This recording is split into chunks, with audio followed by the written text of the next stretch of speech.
All right. Yes. YouTube. No. YouTube says we're live. OBS says we're not live. I streamed the other day though, and this Mm. happened where OBS was saying, "We can't connect. You're not live," but I was. So I guess we'll wait and see what the audience says.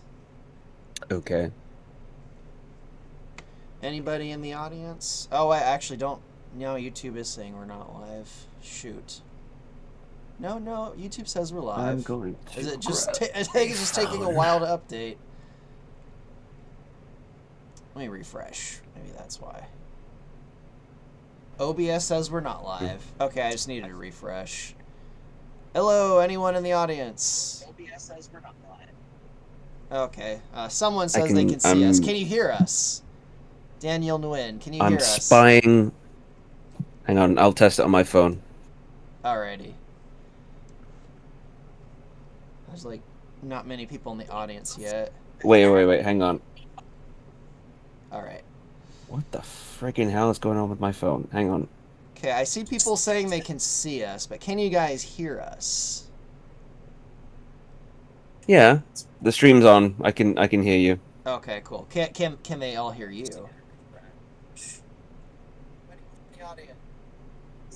If I speak, then that would help, wouldn't Okay. it? Oh, you're speaking. I can hear you I'm fine. louder than you. Yeah, I'm louder than you on the stream. Okay, audio confirmed. So that tells me So you're about 30 I'm gonna seconds turn behind down us. my volume. Okay. I can turn down your volume too on my end. Who is the voice of Fox McCloud? I don't know. He's someone. He's just someone. Some guy. He's just some guy. I suspect he meant to say. Oh no, he has a question mark. It's me. I think. Correct me if I'm wrong. That was a Super Mario Robbie. I think they meant to say, "Wait, Yes. is that the voice of Fox McCloud?" But I could be wrong. It's like saying, "Who is it? I don't see him." But yes, everyone. Here I'm joined today Confirm both by audio feeds. Kyle, the voice of Fox McCloud in Star Fox Event Horizon. Hi there. And I think we just got disconnected, so let me make sure we're not Oh disconnected. no. We still hear I everyone? mean, I'm monitoring it on my end, and the stream's fine to Alright, me. So OBS is lying to me. Again. Awesome. Alright, I think we're working right everything's working now. still. Affirmative. Mm-hmm. Both Mm-hmm. YouTube and OBS keep telling me every few seconds we're disconnected, though, so I guess I'll just ignore it until the audience starts complaining. Can't let you stream that, Yeah. Star Fox. So I guess we're just gonna talk about whatever Can't and let you stream that. maybe answer some questions. Yeah. We were thinking about starting an I'll tell actual you. podcast at some point, Mm-hmm. which I think was your idea. Why not? Yeah, to give the people some content while they're waiting for updates and stuff. So, and I listen to podcasts as well. So, I don't know. It'll be fun. We're thinking Just of, like well, say what we've been doing with our weeks and what we've been up to and all that jazz. And yeah, I was thinking of different names for it, and I was thinking of calling it the Papatoon Pubcast. I don't know if there's a better name or Papa. Yeah, Papatoon Pubcast. And every episode we'd try and get different voice actors or people involved in the project on. I think that'd be yeah. pretty I mean, that'll cool. be cool. We can get some Event Horizon people in. It'd be awesome. I think you were Why saying just not? before the stream, it'd be awesome to get one with you and Thea. Yeah, I've not met Fia yet. We've That's had a kind of lot of crazy, conversations, actually. but yeah, That's kind of crazy to think. Um, it is. That's crazy because people were saying, because I posted the video last night with Farah and Fox, and people were saying those two characters seem to have such good chemistry in Event Horizon right now. Which is Yeah, funny because like you I'd and say Thea have so. actually never met, um, which is really funny. Oh, I don't. She's met quite a few of the voice Mm, actors actually, but I don't know, Thea. If you're not me. listening, we should do a Been live busy. stream I've been with busy. Farah and Fox at some point. I don't think she's listening though, because I don't Yeah, think she gets on Sundays. But the Fox and Farah. Lukey Lucas says hello, Kyle. Hello. How we doing, guys? Yeah, I keep saying we're disconnecting, but the audience doesn't seem to be complaining, so I'm just gonna ignore No, it's the fine on my end. warnings. I'm gonna keep ignoring these OBS and YouTube warnings. Um, I'll tell you one thing I was doing prior to this. They recently I can't speak. They recently released recomps of Zelda, the Minish Cap, and A Ooh. Link to the Past.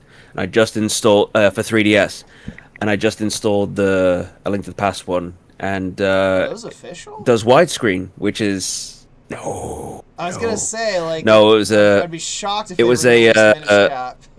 it was a fan recompilation. Nice. So they've I got haven't those heard of two, that. and apparently Undertale's one of them too, and one of the parts of Deltarune. They've been churning them out. They're quite impressive. Yeah, I'm interested in Papatoon the Pals Minish Cap podcast. That's a one. good name. Papatoon Pals, I like that. Well, there's also there's a reference with the use of Papatoon Puppet pal. Pals. There's a I like that. reference with the name pal also, which I also used in the little scene, the picture with the fox and the full body cast. Which that was Pals? yeah, with George Powell, the guy who made Puppet Town. Oh, No. George Powell is the guy that made Puppet Town, which is the show that the name Papatoon is an onomatopoeia of Puppet Town in Japanese. Puppet Town was a show with these puppets that Star Fox got some of its ideas from, and the guy who made it, his name Right. is George Powell. Oh, I didn't know that. So like, Okay. as a nice little joke, and that photo with Fox and Farrah where he's in the cast, it takes place at St. George Powell Hospital in Papatoon. Oh, I So see. having a I see. I podcast called see. Papatoon Pal Pub Stream or whatever, they could also use another little reference to him just in the title. I don't know if the Yeah. person who suggested that was thinking that or if it was just coincidence, but do you want Uh, to just answer questions or you want to talk about Zelda? Let's talk about Yeah, Zelda I mean, instead of Star just Fox. bringing that up because I mean, you're a fan of Zelda. I'm a fan of Zelda. That's why. Oh, by the way, I want to show you my sick T-shirt Nice. and my. Oh, it's all blurry, but you can't see it. Oh, out of focus. Well, you can kind Basically, of see parts of it. the same image. No, it's not liking it Yeah, I've because I blurred really out the room. That's why. in the last few years, I've really kind of drifted away from Zelda, but I really liked the Minish Cap, and I don't think it's ever gonna get a proper re-release or anything because it's one of the Capcom Mm-mm. games, like the two Oracle games also. I've tried to get into it several times and I just can't. I don't know Oh. why. I think it was because it always felt like my brother's game because he had it, and I felt like it's just not for me. I don't know. Maybe with that recomp, I'll sink my teeth into it and enjoy it. But I've noticed one question from Oh, Lord of sure. Creation. I recognize your name. I've seen you Oh yeah, before. he's been around for Uh, years. yeah. What will the next faction? What will be the next faction coming to Star Fox 2 Arc? Well, the level I'm working on now, it'll be all the mutated plants in the abandoned Oh space yeah, colony yeah.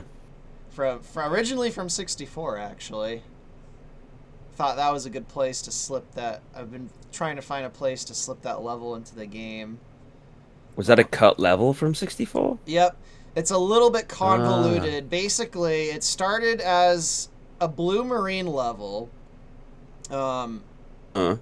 it was started as a blue marine level. Meanwhile, Area 6 was completely different. Area 6 it was originally called, I think, the Space Colony. And the model Mm-hmm. that became the Umbra defense platforms was the Space Colony. And then the Space Armada was a completely different level in 64. And then over the course of development, they scrapped the Blue Marine level. And the ideas and stuff from that got brought to Area 6, or which was called Mm-hmm. the Space Colony. Then for some reason, the Space Colony was changed to Bulse. And Bulse was the Space Colony. And then Area 6 Okay. and the Space Armada level got merged together and it was renamed Area 6. And then for some reason they Hmm. just dropped the whole colony and mutated plants things from Bulse and Bulse became Bulse. So there's a convoluted switching of levels a lot there, and I probably got some of the details wrong too because it's weird. Mm-hmm. That Which is sounds why it's like in the a Star Fox Vega 2 Bison campaign. Balrog situation in Street Fighter, getting swapped around. I actually didn't know that with Street Fighter. I didn't know that the. I'm gonna guess Vega was Bison was originally Vega though. I'm gonna guess that. Am I right? Say that again. I'm going. I've never heard that with Street Fighter, but I'm going to guess Bison was originally Vega. Bison. I think so. I Because it was M Bison was supposed to be Mike Tyson. That was yeah like yeah. the name. Yeah, I'm not entirely sure. Oh, Japan Sorry, and I'm all just their looking at chat puns. right now. Yeah. Oh yeah, I'm seeing a few questions. I see a question from the spokesman. Question: what will be the general vibe for the Assault campaign? I noticed you've done an 80s vibe for the Star Fox 2 campaign. For the Star Fox 2 campaign, I actually went for 70s. Um, Yeah. the Assault one will be 80s.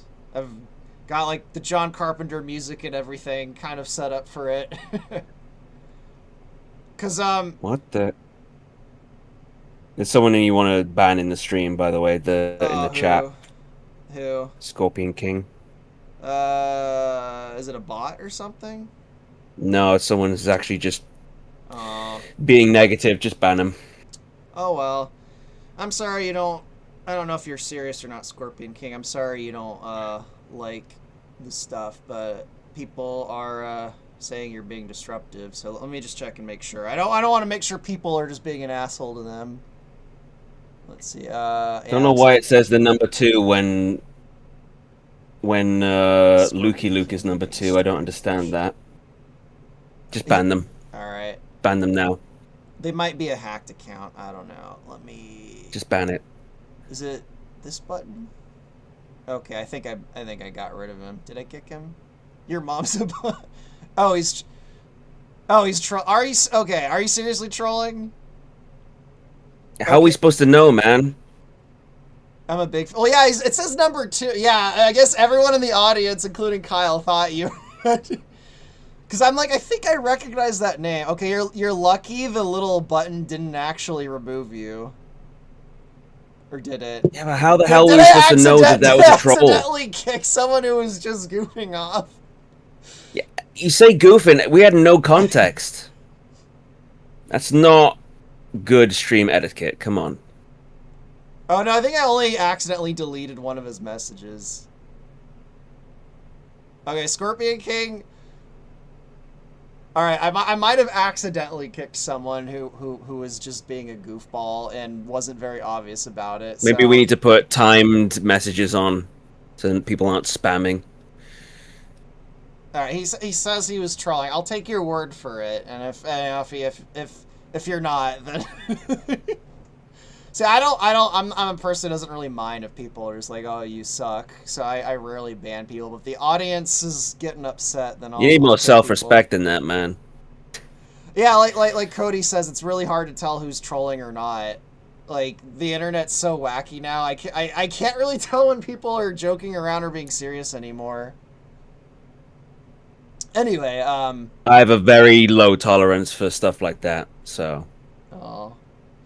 anyway, back to Anyway. the positive. Yeah, back to the questions. I see a few.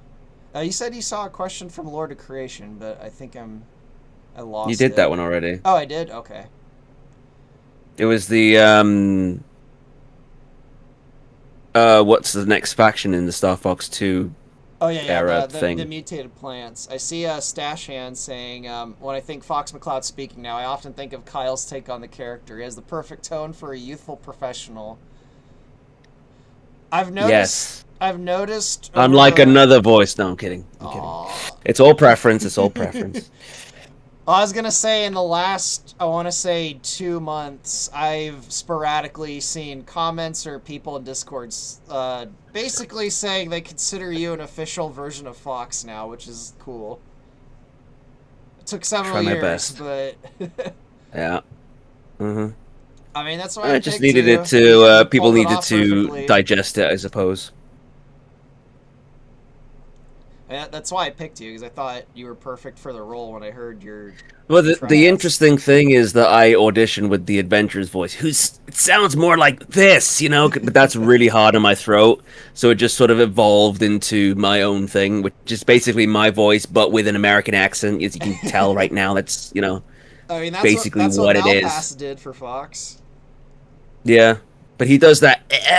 So I Yeah, don't know how he does it for a long time. It's hard on my throat. it might be hard on his throat too. I don't know. He doesn't like to voice Fox. Probably no, because he did the same voice for "Grabbed by the Ghoulies," and Yeah, it wasn't there wasn't voice acting. It was more just grunts and stuff. But you can tell it's him. yeah. I mean, Estelle was what's her face in that game too, and it was basically just a bunch of grunts. I can't remember her name now. I think it It was was like Amber or Amy. It was something. Amber. That was it. It was Amber. Yeah. Amber, yeah, and she transforms into a troll, and you can beat her up, Oh, which is that I didn't funny. know. Yeah, I've Oh seen footage man, of that. I feel bad. Estelle told the story of what happened in that Oh my game. god, someone's actually speaking in Welsh to me. Hang on. Oh, Beth yw'r nice. peth rydych chi'n wedi yn hoffi... Hang on. See if I can translate this. Beth yw'r peth rydych chi'n wedi hoffi'r fwyaf am lleisio Fox? Basically, that means what do you enjoy most about playing Fox? I'm quite impressed that I actually translated that. That's kind of cool. Um, I don't know if I could be able to respond in Welsh, but um, favorite part about playing Fox, being snarky, just being a little bit snarky. I love that snarkiness in him, and it's not outside my wheelhouse of like my regular voice, but also getting to hear nice comments from you people, which is also Sorry to jet, but I'm in a motivates me to hurry. keep doing it. Someone in the Sorry audience to jet, but we thought got places to be. someone in the audience thought the Welsh was the Dino speak. It was the Saurian Yeah. language. Ukutue e ukuakoshish. Yeah, I don't know. It's interesting that they had to make their own language up and not just use one of the few ones that people wouldn't know from Britain. Like Welsh. There we are. Yeah, It's. like Welsh, Gaelic. I'm wondering why they do that, because in the original Dinosaur Planet game, it was all in English. They didn't have Yeah. they didn't have the language. That was something that came about much later in development, or if it was an early idea, they didn't implement it until pretty late, until after it become Star Fox. Because even in the Mm, ROM, where it's already like transitioning to being Star Fox, there's no Dino language in it at all. So I'm kind of wondering why yeah. they especially because they were pressed for I don't know. time. Maybe Kind it of was just. wondering why they did that. Yeah, it seems like why would you do that? Maybe I don't know. It would have simplified things. Fox wouldn't have needed a translator. Yeah, It's interesting. I don't know why. I don't know. I don't know. I I don't know. mean, for a kid, it was a fun little feature. Like, basically Hmm. it's a cipher, and they might have Yeah. thought it would be fun for kids, and they were right. As a little kid, that was fun to figure out what was what. But like, based on just based on what I know about the development, I'm kind of surprised they put the time into that, considering all the other things they were rushing to do. So I'm just, maybe someone there just really loved the Dino language. Like, no, we have to have it. I Because don't yeah, they know. were gonna Yeah. completely cut Crystal from the game. They were having an autistic fit. They're like, no, put it in. Someone's asking, do you think Estelle could hold a conversation in Saurian? No, I don't think she No. could. With practice, possibly. I know she never wants to voice the Saurian again, but I know that Toon wants to have a conversation between Randorn and her in Saurian, so she's probably gonna say Yeah, some Saurian that'd be in cool. Event Horizon. But I Oh, know Gemini says she hated it. Fair enough. she's said she hated doing the lines in the Saurian language back in the day because they were so hard to Yeah, do. yeah, I'm not surprised. Someone's asking, to me, did you grow up playing the Star Fox games as a kid? I've always been curious. Were you already a fan of the series before you got the opportunity to voice Fox? I was a fan. I played Lilac Wars, which is 64 first, and then I went back and played Star Wing, which is Star Fox, and Smash Bros. And Adventures and so on, and yeah, and Melee. So yes, I've been a You've fan even of played Fox. Zero. Yeah. I pre-ordered Zero. I played it when it first came out. I actually had the bundle with God, and then I sold it for some reason. Because of your Maybe accent, because I thought you said God, not guard. God, For like a Starfox second God, there, you're like the bundle with like a God, Super and I'm Saiyan like, God. what? Like No, that. Guard, Super. No, not Super. Star Fox Guard. Yeah, it came as a bundle, and I guess I think I knew how to hack my Wii U at that point, and I just downloaded it and then sold the original. And I wish I hadn't because that game is quite expensive now. I did a live stream the other night where someone in the audience said their favorite Star Fox game was Gemini. Zero. Oh, sorry. It's Gemini, not Gemini. Gemini. Someone in the audience said their favorite Star Fox game was Zero, and I'm like, oh, I now know two people. Well, actually, just to double check, is Zero your favorite Star Just Fox game? contrarian. It, you know what? It is. It's a decent game. It just Okay, was so on a console that nobody played. I think this person was serious about it because I was talking. I was going back and forth with them about Zero and stuff. I think they were serious that Zero was their favorite Star Fox game. I'm like, yeah, I'm Maybe glad that they. game has at It's least. the first one they played. I don't know. I'm glad at least someone likes that game. It's not my favorite game, sadly, but I need to go back and try it again because I think there's like an arcade mode where you can just play all the levels in order. I have to see if I can play that. Someone's asking, could this fan-made Star Fox game involve having parachutes in the game? You just want it to be Fortnite. I Why would mean, it need parachutes? I don't know if in the karaoke bar scene. I know you've recorded the singing. I don't remember if you've recorded Fox's lines for the rest of it, but Yeah. there's a slight Wait, reference to parachutes in that scene. I've definitely recorded lines for it because it was I that think you did when. record the rest of Fox's lines for that scene. Yes, I did. Yeah. It's hard. It's been hard for me to Um. keep track of who's done what lately because there's Exactly. so many scenes being worked on, and there's voices from characters that haven't come in yet. And I'm trying to keep track of Mhm. who's done what. And I'm like, because yeah, I don't think you've recorded Fox. Have you done Fox's lines for Solar? I thought you did. Probably not. Yeah, I thought you did, and then I checked the other day. And I'm like, oh no, he Is hasn't done Fox's line for Does Solar yet. has everybody else done it? Not everybody else, but Okay. a few. Well, yeah. Slippy's done Solar. A few of them have done the lines for Solar, but still waiting for Yeah, a few. just send the script over. That's fine. I want Alright. to look. I just want to read some more of this chat. I kind of want to pay attention to this chat because I think Yeah. they're Focus on the chat. saying some interesting things. Yeah. Someone says a hot take, but they can't stand how Fox looks in Melee. That is a really hot take. I actually much prefer his Melee appearance to Brawl onwards. I don't like the bell head that Command gave him. I really don't. I love his Melee look. But then I'm So biased. I grew up angry with the Melee. game. Look, no joke. When Melee come out, I thought this is it. Graphics can't get better than this. We've peaked. When I saw the denim and the stitching on Mario's Yep. overalls. I thought that this is it. This is it. Pack it up. agree. We can't get better than this. I just because I got Melee on Christmas Day of 2001, and I remember starting up in that intro cinematic.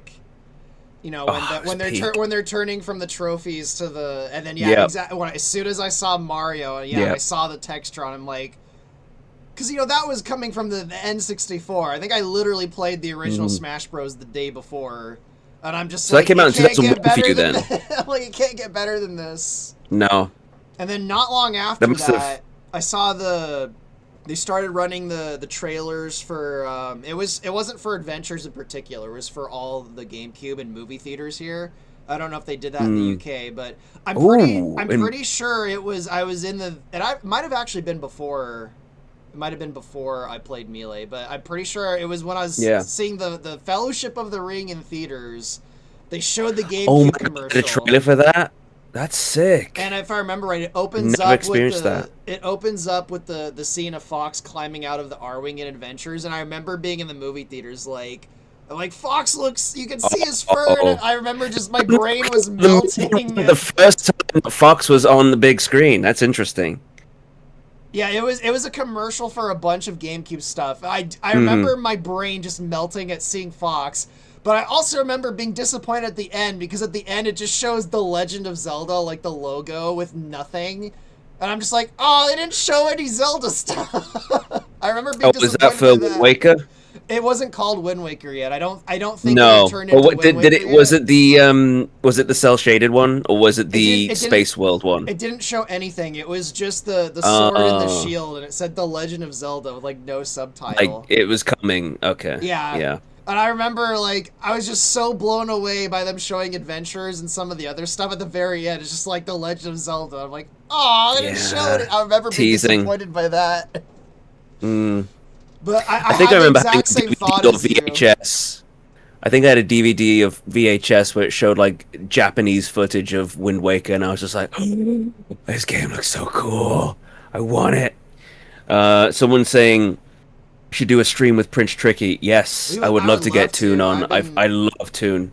I would love to I've been have him trying to on. get him on a few times. The He's last super stream. busy. Yeah, he's been so busy lately. I'm still waiting for lines from him too, like for Tricky and no, I think he still has some peppy lines, but yeah, he's been really busy lately. Oh, they're saying your audio is more quiet than mine. You know what? I'm just gonna turn this down a bit more. Maybe that All could. right, I'll turn down your volume on my end. Yeah. All right, Just let is us that know better, what the everyone? levels are like. Let me Yeah, know if let I us know made what the Kyle levels are too like. quiet now. I think they're like 30 seconds behind though, so yeah, let me know if Kyle's too quiet now and I'm too loud. How come Star Fox never got its own TV show? I don't know. I think it would be perfect. How for it, come honestly. most Nintendo things... Oh, I was going to say Zelda did have a TV show, though. I have the DVD behind me somewhere. And there was Captain N. Yeah. That was which before Star Fox existed, though. So... I was very surprised that they referenced Mother Brain and Brinstar and all that stuff. But Hang on, you're too quiet. Let me boost you. Wait, no. I turned my volume down. That's probably why. Oh, okay. They referenced Mother Brain, Brinstar, ZB's whatever, but they never had Samus on the show, which Yeah. I thought was disappointing. Didn't they have freaking Pit? Can you hear me now? They had Pit, yeah. He was like a little... He had a thing where it would be like, Princessicus. You would just put Icus at the end of everything. It's been a while since I've seen Captain N. In the chat. Hey, Toast. Toast him accent. Yeah, when we do the podcast, we need to get as many of the voice actors on. We'll get some people on, yeah, for sure. The Papatoon Pal Pubcast. Yay! Let's just say this is the voice of Star Fox. Star. What the heck? I see people talking about the Zelda cartoon now. I don't. There's a dash there. It's confusing me. I think I missed a few. Kind of looks like a young Steve Melpass NGL. Wait, he's still too quiet. Spoiler Let me alert. turn him up. Spoiler alert. I'm his son. I'm not. Okay, we're from the same area. I turned Kyle's volume up. Is he good now? Or is he still too quiet? Now your voice just sounds garbled and messed up on my end. What is it? Oh shit. No, now it sounds fine for me. Is it all right, everyone? Can you guys hear him now? Is it too quiet? Hello, can you hear me? I'm speaking to you. I turned it up a bit more. If I turn it up even more, though, he's just gonna be as loud as he was when you guys said he was too loud. So maybe you did need to turn down your volume, and I didn't need to turn you down. Okay. Yeah. Okay. Now someone's saying it's pretty good. I think we finally got the volumes Good. closer together now. Okay. Yeah. Hey I'm Fox, saying good. when will you and Prince Tricky do another video? I don't know, Jason. Are we gonna have another scene together, me and Tricky, or have we done that already? Yeah. No. Oh, are you talking about a scene with just Fox and Tricky? Well, I think I've recorded a scene with Tricky. Yes, you have. Yes. Yes. Yes. There will be more coming up. There is a scene. You've done your lines for it. I'm waiting for Tricky's lines to come in. We've done a scene where Fox and Tricky do talk together on their own very briefly. Yeah. Just waiting for Tricky and Kite's lines for that scene to come in, because Kite's You're also in that scene. Because Kite also talks with Crystal in that scene separately. But their lines haven't come in for that scene yet. So yeah, the last few months, have been like, I'm gonna start on a scene, I'll do it, and I'll send everyone's lines out. A bunch of the lines come in for most of the characters, but not some. And I'm like, okay, I'll start on another yeah. scene while I wait for those lines to come in. And then the same thing happens. Like, I'll start on another scene in the Lilac Wars. And then I have like 5 scenes. Yeah, Well, now I managed to finish one it's yesterday. an But ADHD thing. You just keep piling your plate higher and higher. so I It's literally weird. have like 4 cutscenes right now that are 99% done, that are animated and just need a few lines for me to Yeah. lip sync, and then I could get them out. I managed to finish one of them yesterday with the one with Farrah and Fox, because you and Thea Mm, got all your lines in for that, I think like 2 yeah. or 3 weeks ago. And I didn't want to do that one yet because Something.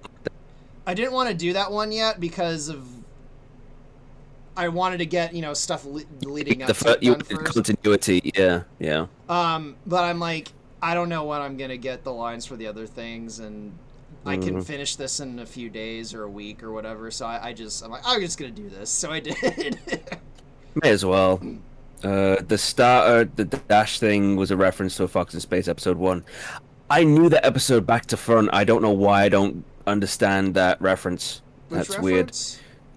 It's just something. It's STA-ER. I don't understand. I should know because I watched that episode so many times. Will Tricky be made an honorary member of Star Fox? Yes. You'll have to wait and see. Hey, oh, you spoiled it now. Anyone who's played Adventures knows. That's true. I am Lord assuming the audience has played See, Adventures, which they might sorry. not have. Uh, oh, I have a good question involving the Salvadoran canon betrayers. I don't know what that means. Yeah, just repost the question. I can answer that. The Canon Okay. Betrayer was, I believe it was one of the Salvadoras in Star Fox 2. Actually, I There you think go. that's just what they were called before their proper name. I think they actually were called Canon Betrayers, all of them, at one point. Which there's implications in that name. Hmm. Traitors, betrayers. Oh God, yeah. Don't get me started. I see someone How do you saying know Outbreak which Fair. levels are the easy and hard routes on the Lilac Wars campaign? How do you get to each level? I'm Sorry, what actually was not that? sure. It depends on how well you do in the levels, like in the Lilac Oh. campaign. Depending on how you go to each level, it's similar to 64. Is that right? Where you have to complete the mission properly. Yeah, because in 64, I believe the way they identify it is the lines between the planets are certain colors. I believe the hard ones are red and the easy ones are blue. And I think he's talking about Event Horizon, like how do you get to the different yeah, planets, I know at the moment Event Horizon doesn't have the branching it's- paths. Well, no, it does have the branching paths, but it doesn't have that visual in between levels where it shows the lines going between them yet. okay. I haven't added that part into the game yet. So that's what I would want to be the indicator of what levels are hard or easy, is the colored lines between the levels. But I haven't added that into the I haven't added that in between the levels yet, because I'm just trying to finish the levels first. Yeah. I guess until I get that done, I could just temporarily maybe put in parentheses, like with the level name hard or easy, just until I get that visual into the engine. Mm-hmm. Someone's saying, why do most people hate on Crystal so much? She has so much potential. Is it I most think people? it's. I don't think it's most people, but I think it's a most lot of people. I think a lot of people do. I think there's 2 reasons why. Number one, she's an attractive female character, which people don't seem to like these days. Number 2, she was very poorly written in the last game that she was in. So I think the public consensus is not too favorable on her.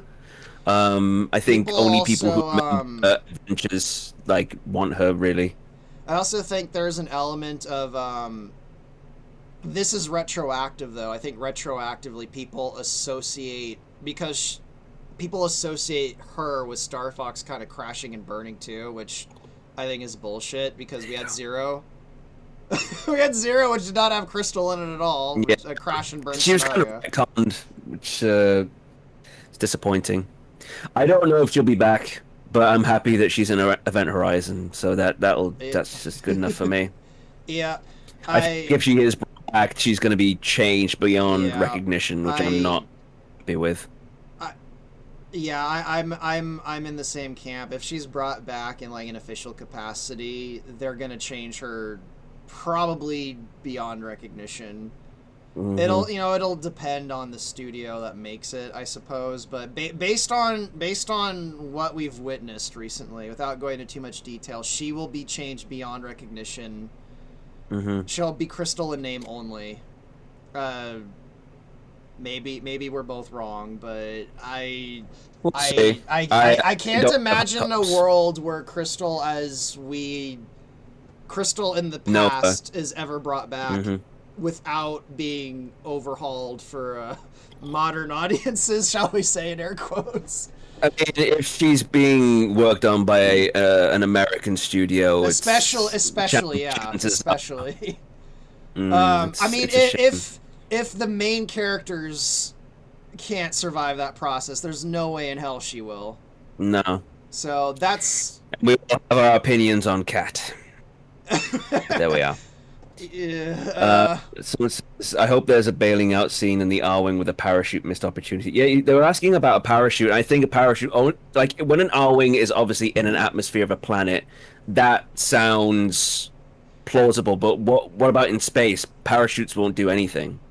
So what is the logic there? I do have a little reference to a parachute in the karaoke scene. There is implications that parachutes might exist, but I don't actually have parachutes. I don't know if they're asking like as a gameplay feature.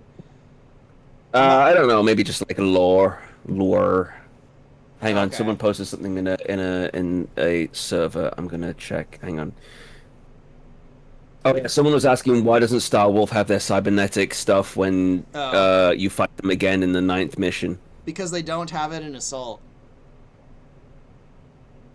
Oh yeah, yeah. Because when they come back in Assault, they would still be messed up. But yeah, that makes sense.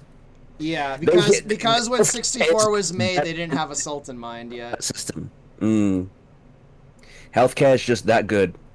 Let's see. Alright, let's see what the audience is saying.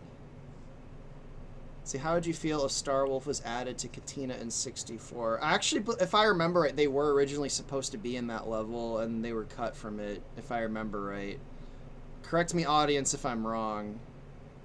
I think Starwolf was originally supposed to be fought in Katina, and that was changed at some point.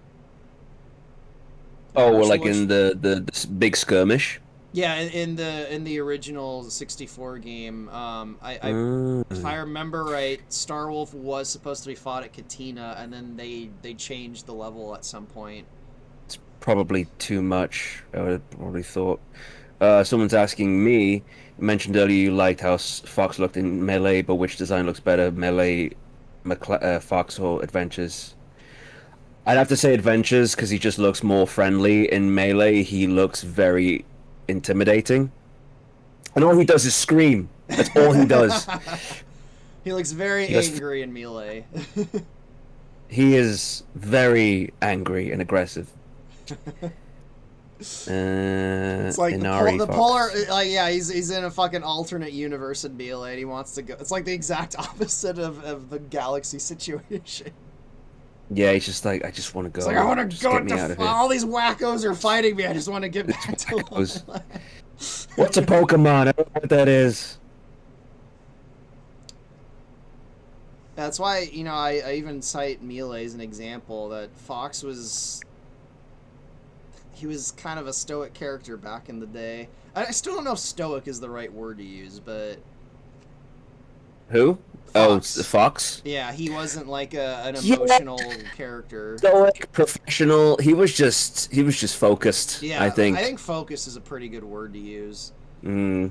And I think probably the thing that best illustrates that is in Assault when he thinks Pepe's gonna die and he just kind of like snaps out of it. That whole Yeah. thing, like I would describe that as he's trying to focus on what he needs to do. Like so, yeah, focused is a good word, I He just think. has he just has leader brain, which kind of gives you laser focus on the task at hand, and has the professionalism to go with it. He may be young, but he's like a well put together youthful guy. And I understand why they gave him different characterization in the new game. I get it, but that ain't Fox. That just ain't Fox. He's going through the Batman process now. Yeah. I'm still checking chat to see everybody who's joining the stream. Hello, welcome, welcome. Sorry, I didn't acknowledge you. It's just we have a I lot see of a lot of conversation people happening talking right about now. Cat. I don't. Do you want to get into Cat at all or nah? I've talked about Cat so No, much. Yeah, no, I've. no, we don't need to. Yeah, I've. We don't need to. I've seen fan art that depicts her better than the game. I, I'm not gonna. I know if I make a comment, I'm just gonna get. It's gonna snowball. So let's not. We've been over it 1,000 times. Yeah, I've talked about it so much over the last few months that I'm burned out. The other night, I was doing a live stream where I was animating Peppy. Someone asked, I don't even remember what the question was, but Lizzie basically interrupted the stream and started ranting about the feet thing for like a half hour. It was so funny. And she's Oh, not the feet thing. she's not even like a Star Fox fan. Like she doesn't Why did they do that? It's so extra. she Why would like you sign with your foot? That's I was sitting there weird. trying to like kind of explain it. Like maybe they thought it was. And she's like, "No, that's fucking stupid." Yeah, and she's going over like It is so it was stupid. hilarious. And I'm like, It's like I'm fetish content. I don't know, but I've been thinking of clipping that part of her ranting about it because it was really funny because she's like not even a Star Fox fan. Yeah. But I think maybe that's why she's should. able to like cut through the bullshit and just tear it apart because she's not a Star Fox fan. Yeah, she's non-biased. It's just she sees it for what it is. Yeah, she was going over like. Anyway, I'll just go if anyone's interested in seeing like this energetic like person just shitting all over the foot thing. Go to my last stream at like an hour and a half in. It was really funny. Maybe I'll clip it if people are interested in. But anyway, the point is like I've talked about it so much lately, and I just don't really want to. I've said it in multiple streams. I've said it on Twitter. I've said it in Discord. I feel like I'm a broken record now. So yeah. Sorry, I'm just replying to someone's asking a question on the Discord too. It just I'm not sure whether the cybernetic parts on Starwolf would be temporary or not. Are they supposed to like aid with healing? Is that what? Because that implies that when they have those parts, that is literally part of their anatomy now. Not that Yeah. they're just like things that you would just keep on and then remove later. If you've had your whole eye replaced, I just don't. I don't know. do need to correct myself. Wolf does have cybernetic parts in Assault. Wolf does. Oh yes, the eye patch is cybernetic. He has yes. a cybernetic eye in Assault. Mm-hmm. Leon doesn't have Yes. any. Leon, or even which is ironic because I was gonna say Pigma doesn't either, but Pigma basically becomes a machine in Assault. It's But he the doesn't. thing. Yeah, and Andrew You doesn't have can- any cybernetic parts in Assault either. you can have them bandaged up, but I wouldn't have. I just think the cybernetic parts would be sort of permanent. But it's your vision. It's whatever you want to do. Well, I think the So- implication with Assault is that the cybernetic versions of Wolf is an alternate something that didn't happen leading into Assault. Because even though it's only two endings, like 64 it does sort of have the alternate events that happen or don't happen thing going on. If you take, oh no, wait, hang on. I'm Right. trying to think. Is there a scenario in which you do not Yes. face Starwolf at all? There's a scenario. If you go to, correct me if I'm wrong, but No. I don't think they have the cybernetic parts when you fight them on Bulls, do they? No, because that would be the first time you No, ran into them. you can fight that. You can fight them a second time there if you go to Ficina first. You can go to Ficina No. and then No, Bulls. they don't spawn. They don't spawn. You either see them first on Okay. yeah, Ficina or Boss. They don't come a second time I if could you have swore defeated that them they on Ficina. do. No, because I've done it recently. I'd medal hunted. Okay. I did it recently. The second time they appear is always Venom 2. So then Always. And it's even when you haven't encountered them in the game, they will still appear in the hard, because if you go hard mode, you never encounter them once. The first yeah. time you encounter them is on Venom 2, and they have the cybernetic parts, which is bizarre. And they say, Okay. look at our, like, we didn't know you had old ones. So in all the scenarios you described, there's implication of alternate events, and that's how I Yeah. always interpreted it is that the cybernetic fight is like a potential alternative that didn't happen leading into Assault. So that's kind of how I've always interpreted it. Yeah, it's your vision. This is my Star Fox, and we're doing things my way. Ancient history. The old games are ancient history. This is your Star Fox now. Those cybernetic implants are ancient history, Kyle. Yep. Yep. Oh man. Now you're done, Star Fox. They had this. It's that ancient history, Pepe. We don't care. Nobody cares. Nobody cares. Man.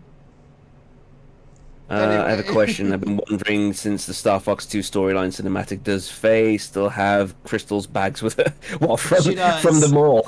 I haven't animated the scene when they officially joined Star. Yeah, Faye will have little bags with her. She kept them all this whole time. That's adorable. Yeah.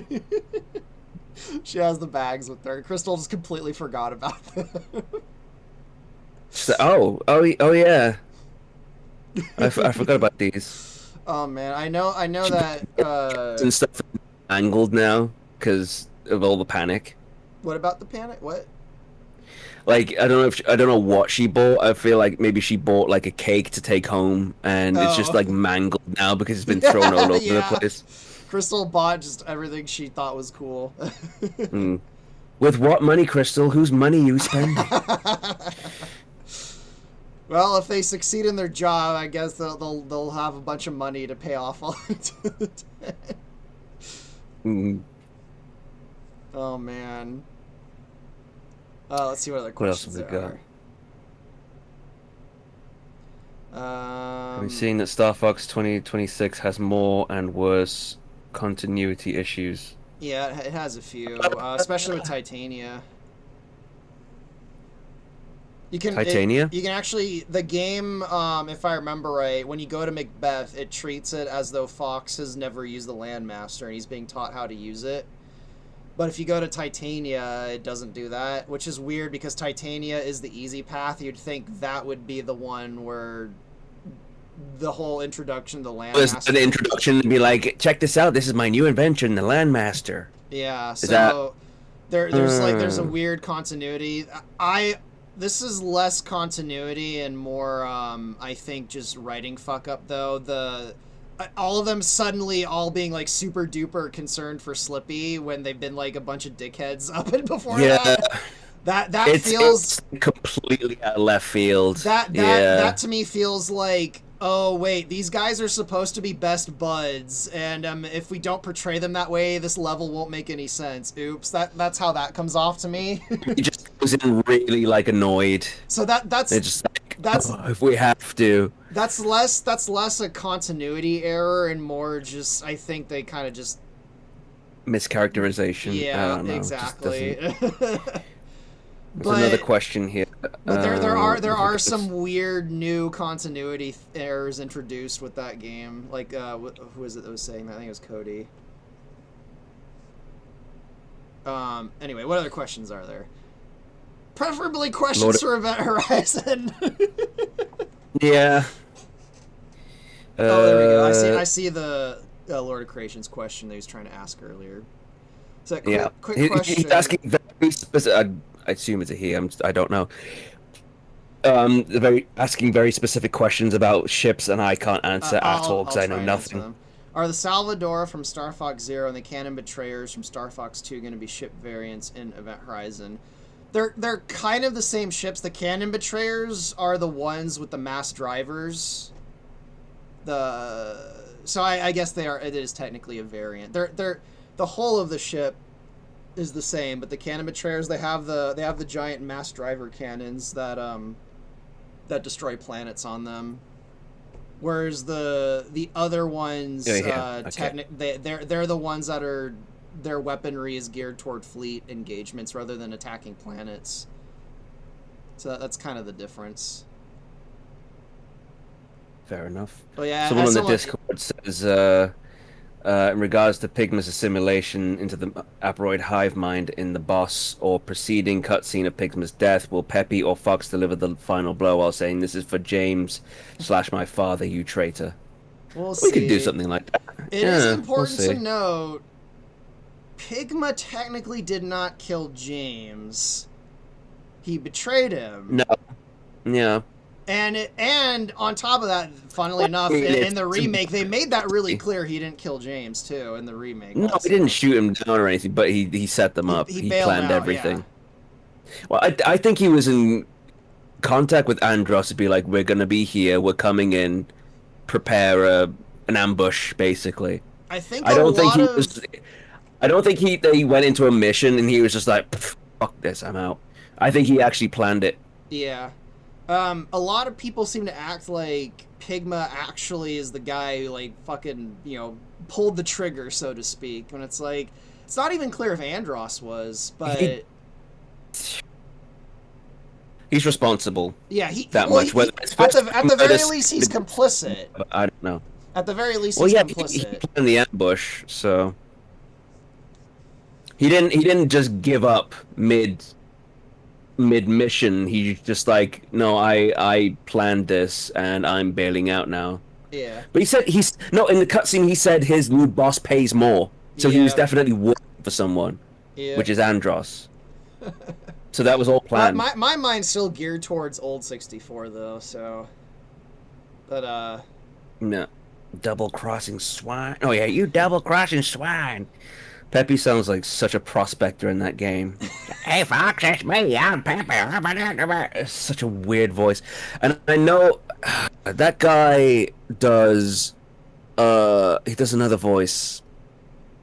And I don't remember which one it is. Oh, it's Pepper. He does General Pepper. Like the guy's a good actor. He just chose a very weird voice for Peppy. Like a really over the top hyperbolized version of Peppy. Which I'm not a fan of. I mean, Toon's is my favorite. Toon's always my favorite. He's so good. No matter what. He's so good. And a lot of people have been saying it recently, too. And I saw in the audience earlier, people were saying he's an awesome Tricky, too. That's why I picked him for Tricky. Yeah, him getting to that register surprises me. But then I can do this, too, so, I surprise even you lot, don't I? No, it's too low. Anyway. Oh, Shabunga, who's not actually Shabunga. Just to throw people in a loop, maybe you should also voice Shabunga. What? The mutant dinosaur. The one I do. The one with the split. Oh, you do voice the one with the. Wow, you do? You tell me I do his voice. Yes. I'm not talking about the shopkeeper. I'm talking about the mutant dinosaur. The one with the split personality. Wait, which one? The one in Willow Grove with the split personality. The character that actually is Shabunga in the original Dinosaur Planet. I don't remember. Yeah, I don't think I've talked about that character with you yet, or having you do. Cause well, if you want me to do another character, I'm more than happy to. Whatever. In the original Dinosaur Planet, he's one of the mutant dinosaurs, and he has like the split personality that he shifts to, and one of the two voices is it's the shopkeeper voice. And I think that's how in Japanese the name Shabunga got misapplied to the shopkeeper. Oh, Austin's in the chat. Hey, Austin. Peekaboo. Yeah. Hello. Yeah, he's been live streaming Event Horizon every now and again. My son is here. Huh? My chud son is here. Your chud son. Yeah. Nice. That's really funny. Someone says the guy who voices Pigma in the new is Mick Lauer. I am familiar with Mick. I watch Oni Plays a lot, and I actually knew him back from the Newgrounds. Not personally, but I knew of him from Newgrounds. And they say notorious voice actor. I'm aware. I know what he's been up to. I know. I don't know anything about the voice It's nothing illegal, but yeah. Let's just say he's made a few power moves. Can I do Bill Gray? Fox, you made it! We can catch up later, Fox. It's not that bad. I think there's a bit of distortion on the mic, but that's not that bad. Bantering with Bill, with Jock in that level, I was like, oh my god, that's awesome. Just listening back to that. I do like how there's kind of unintentional meta in the opening of that level where he's like, Bill, is that you? He's like, I don't believe it. There's a little bit of meta going on there because it's Jock Blaney is Bill. Meta. That, like, it's Jock Blaney that's there, like, I don't know if I'm making any sense now. Am I not making any sense? Oh, so it's just like, it's really you, Bill, like from the game, yeah, exactly, Bill, from yeah. Star Fox 64. There's a little bit of meta going on there, like, unintentionally. I think that's kind of funny. Know. It's like, what? You know, it's more like, was that Jock? Is that you? Yeah, oh my goodness. Adam on 5000, that is funny. Just so you know, voicing Pigment Demgar, that was a power move. I know exactly what you're referencing. That's funny. Timu Marcus is here. Hey. Well, I'm making Timu Star Fox, so... I tried to do a stream with you, Austin. And I didn't realize that my voice was one of the things that your chat can activate. Saying, was it introducing me to Daddy so soon? Whatever it was. Introduced. That was Dino improv. Golem. That was, I believe that was improv. It was like, it just made sense. She was like, we must take you to my father. And I was like, okay, this is going a bit quick, but all right. And it just goes over. We'll go meet Daddy. Well, the thing that makes it funny to me, though, is that it just goes over Crystal's head. It does, and then Fox to just me, like... that's the funny part, is that Crystal's just like, let's go, come on. And he's like, oh, I guess she doesn't understand it. Something to Fox there, it'd be like, I don't know. Maybe it's better if he just doesn't say anything. For what? After she just left, I felt like Fox would have a line to say, just to talking to himself, being like, I don't know. I think it's good that you just kept him silent and just had a despondent look, just like, oh, like you didn't get the joke. I think he's kind of getting that there's something off about her what's the word I'm looking for? That basically she's not from his culture. I think he started to get that impression. Oh, he probably, I would guess he started to get that when she was going on about having all the titles. Like, oh, I'm Crystal from the House of Randorn, Regent of... He's like, what? This is a fucking monarch from, like, the medieval ages, the Middle Ages? It's like Atlantis, the Disney film, where just a guy meets a princess, and it's like, oh, all right. Exactly, yeah. This is a completely different world to mine. Yeah, and then, you know, right after that, throughout the level, he's saying things, and she's like, no, my staff doesn't punch, like, yeah. But she pretty quickly starts to pick up, and it could just be partially because of her telepathy, she starts to pick up on those things. By the end of Soria, she gets kind of what he means most of the time. Like, references, and, yeah. Man. Another question from Spectra. During the current campaign, General Pepper will call Star Fox and Fox. Fox confronts him with what Andros told him with regards to Andros's claim that James was blackmailed, go to Venom. Will there be a confrontation between Fox and General Pepper to be like, you knew? I have all of Kerber's lines submitted for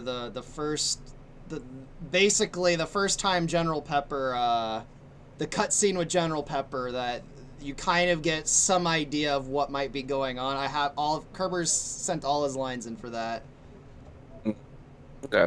So I don't want. I'm not going to spoil what actually happens, but No, I will don't say spoil that it. General Pepper's voice actor, Mr. Kerber, he sent in all of his lines for that. I'm just waiting for I'm waiting for I don't want to say the character, but there's a side character in that scene too that he is not home. I think he's at a convention right now. I'm still waiting for him to get home to do his lines. Who is that? Cool. I might spoil who the character is though. He's at QuakeCon, yeah. Yeah, he's at QuakeCon right now. Animations did a video using the Disney Atlantis dialogue away, but oh, I didn't know that. Sani is actually making a new animation with my voice and Estelle's voice. It should be coming out soon. Yeah, it's a wholesome video.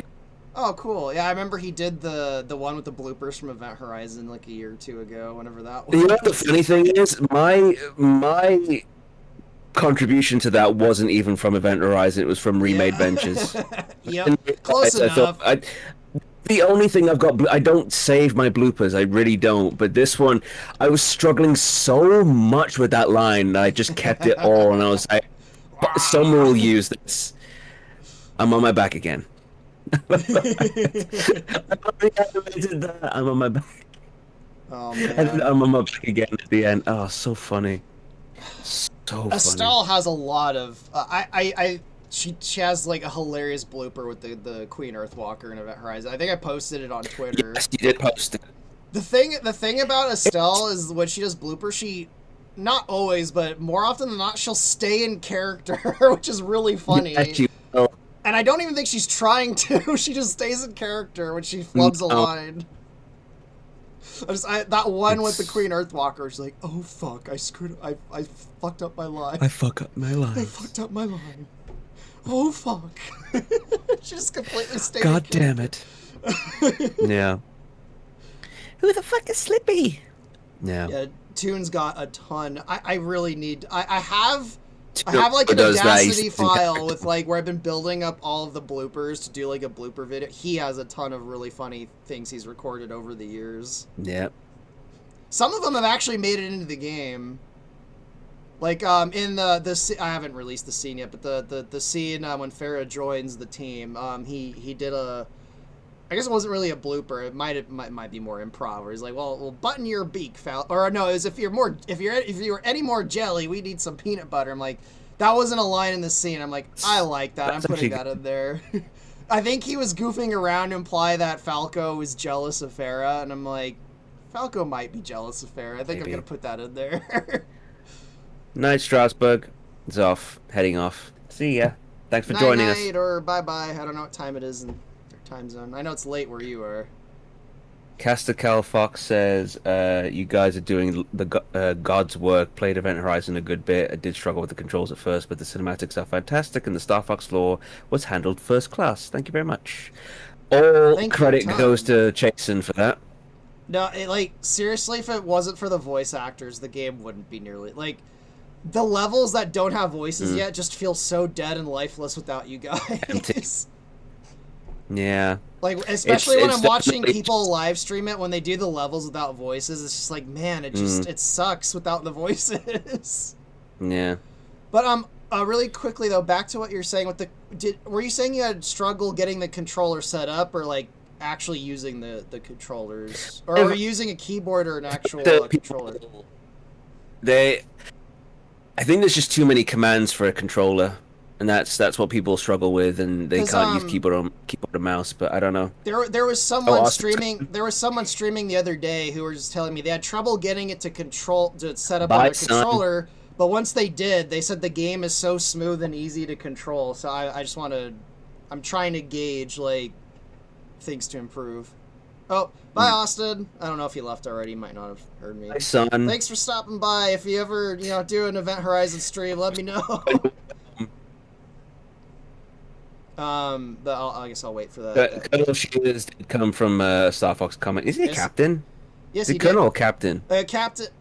Okay, this is a ranking difference between the different branches of the American military. It's not exactly analogous, but General Pepper has an army rank of general, so I went with army ranks for the he has an army rank instead of a naval rank. So I went with Venom. I did the naval ranks, and technically captain does exist in the army, but the captain that Shears is in the comic is the naval rank, and it's not exactly analogous. And people in the audience can go ahead and correct me if I'm wrong, but with the army ranks, a colonel is roughly what a captain is in the Navy. Again, it's not perfectly analogous, so that's why he's a colonel, because I went with the army ranks. That's just me being autistic. Well, yeah. I mean, if you know, that's fine. That's just me being autistic about the ranking structure. Someone's asking me how I feel about Fox in the Mario Galaxy movie. You know what? I'm not a huge fan. You know, it's, how do you think I feel? How do you think? I'll say this in retrospect, he's looking better now. Yeah. In retrospect, movie Fox is looking a little better now. That's my opinion. I don't know about you. I was squeeing and fangirling when he was on screen. Someone says I look like Sting. Thanks, appreciate that. Especially with this hair. The wrestler? I think my face is a little bit. I don't know. I think his face is a little bit more squished than mine. But no, my dad is a huge fan of Sting, and that's where I know Sting from. Oh no, you mean the musician. Sorry, the musician. Yeah, not the wrestler. The fucking guy in Dune. Yeah. Yeah. That Sting. Okay. Yeah. Bye, Dad. He says, bye, Dad. Oh man. What else we got? I think last question. I'm gonna head off because I need to cook dinner. All right. How long have we been going? We've been going about an hour. An hour. I'll probably go on a little bit longer, and then I am going to start animating the thing I've been wanting to animate. I'm gonna start the karaoke scene because I got singing for it that I can actually start lip syncing. Nice. I don't have all of the singing and all the lines, but I can start with Fox and Crystal, so I'm going to today after the stream. I'm very excited. I wanted to get that scene done several months ago. That of all the scenes I've worked on, that one fell behind the most. Prepare your earplugs, people. Saying. Oh, it's gonna be great. Yeah, Lukey says, I'm not sure if he liked Fox and Mario Galaxy, guys. I'm not sure if he does. Who knows? Who knows? Someone says, I love Hunter McCoy as Fox, but I think Kyle did it better. Oh, you.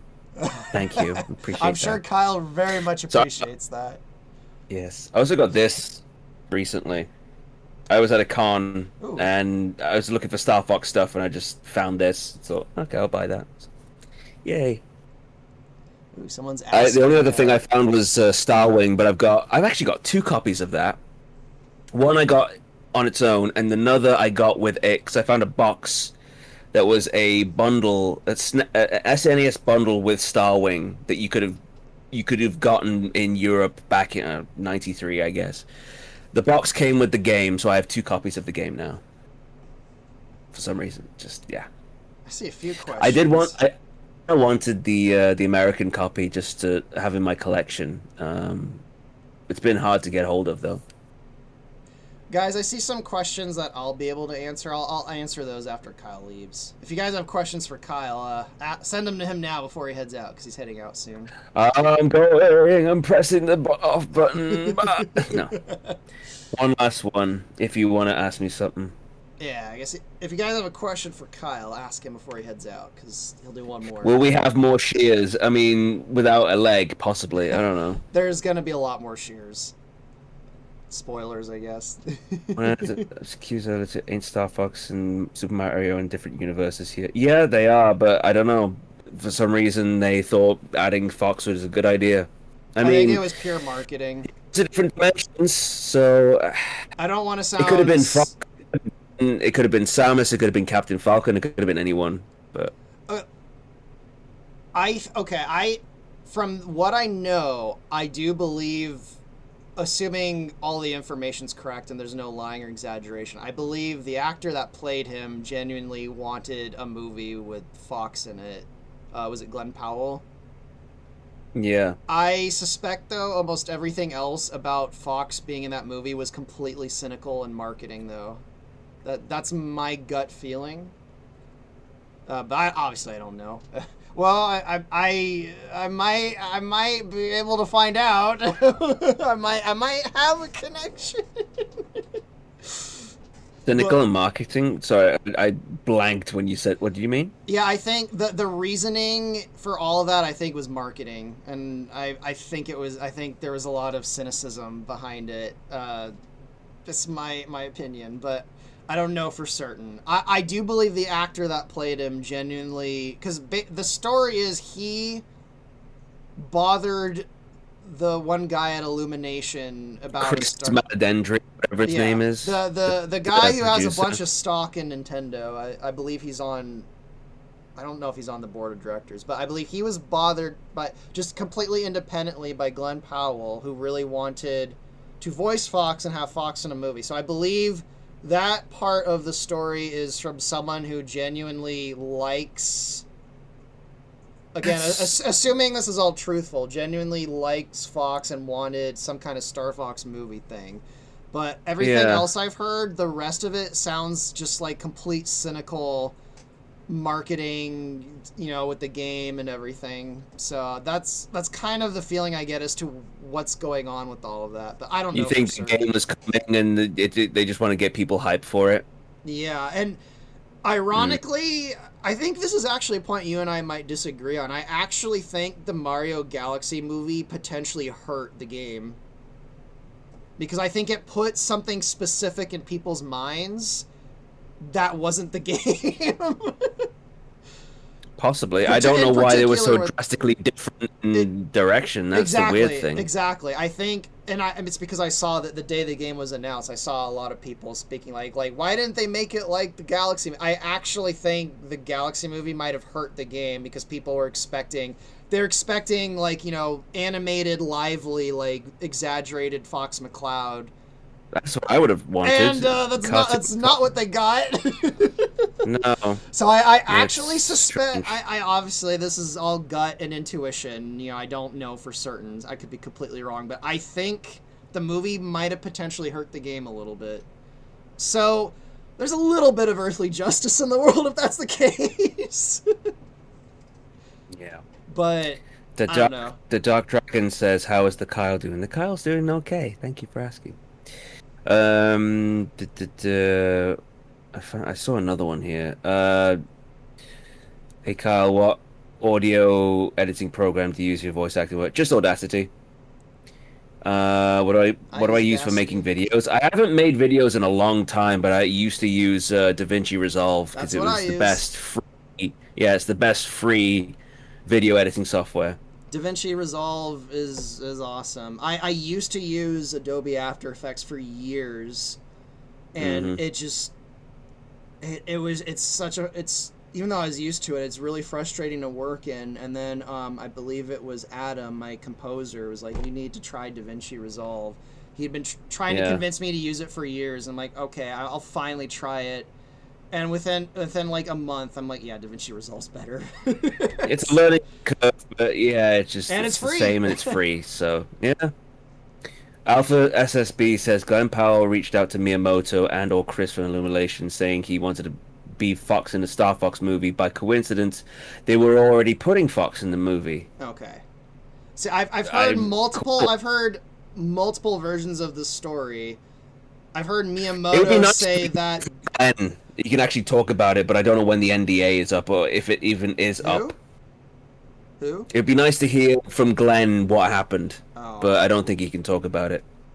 See, I've heard a version of the story, I believe this was from Chris, that the game preceded the movie, and he pushed for Fox to be in the movie to advertise the game. But I've heard from Miyamoto that no, it's the other way around. The movie was first, and I think the Miyamoto version is wrong because I kind of, through my connections, I kind of know the time frame of the development of the game. Yeah. I think the game was first.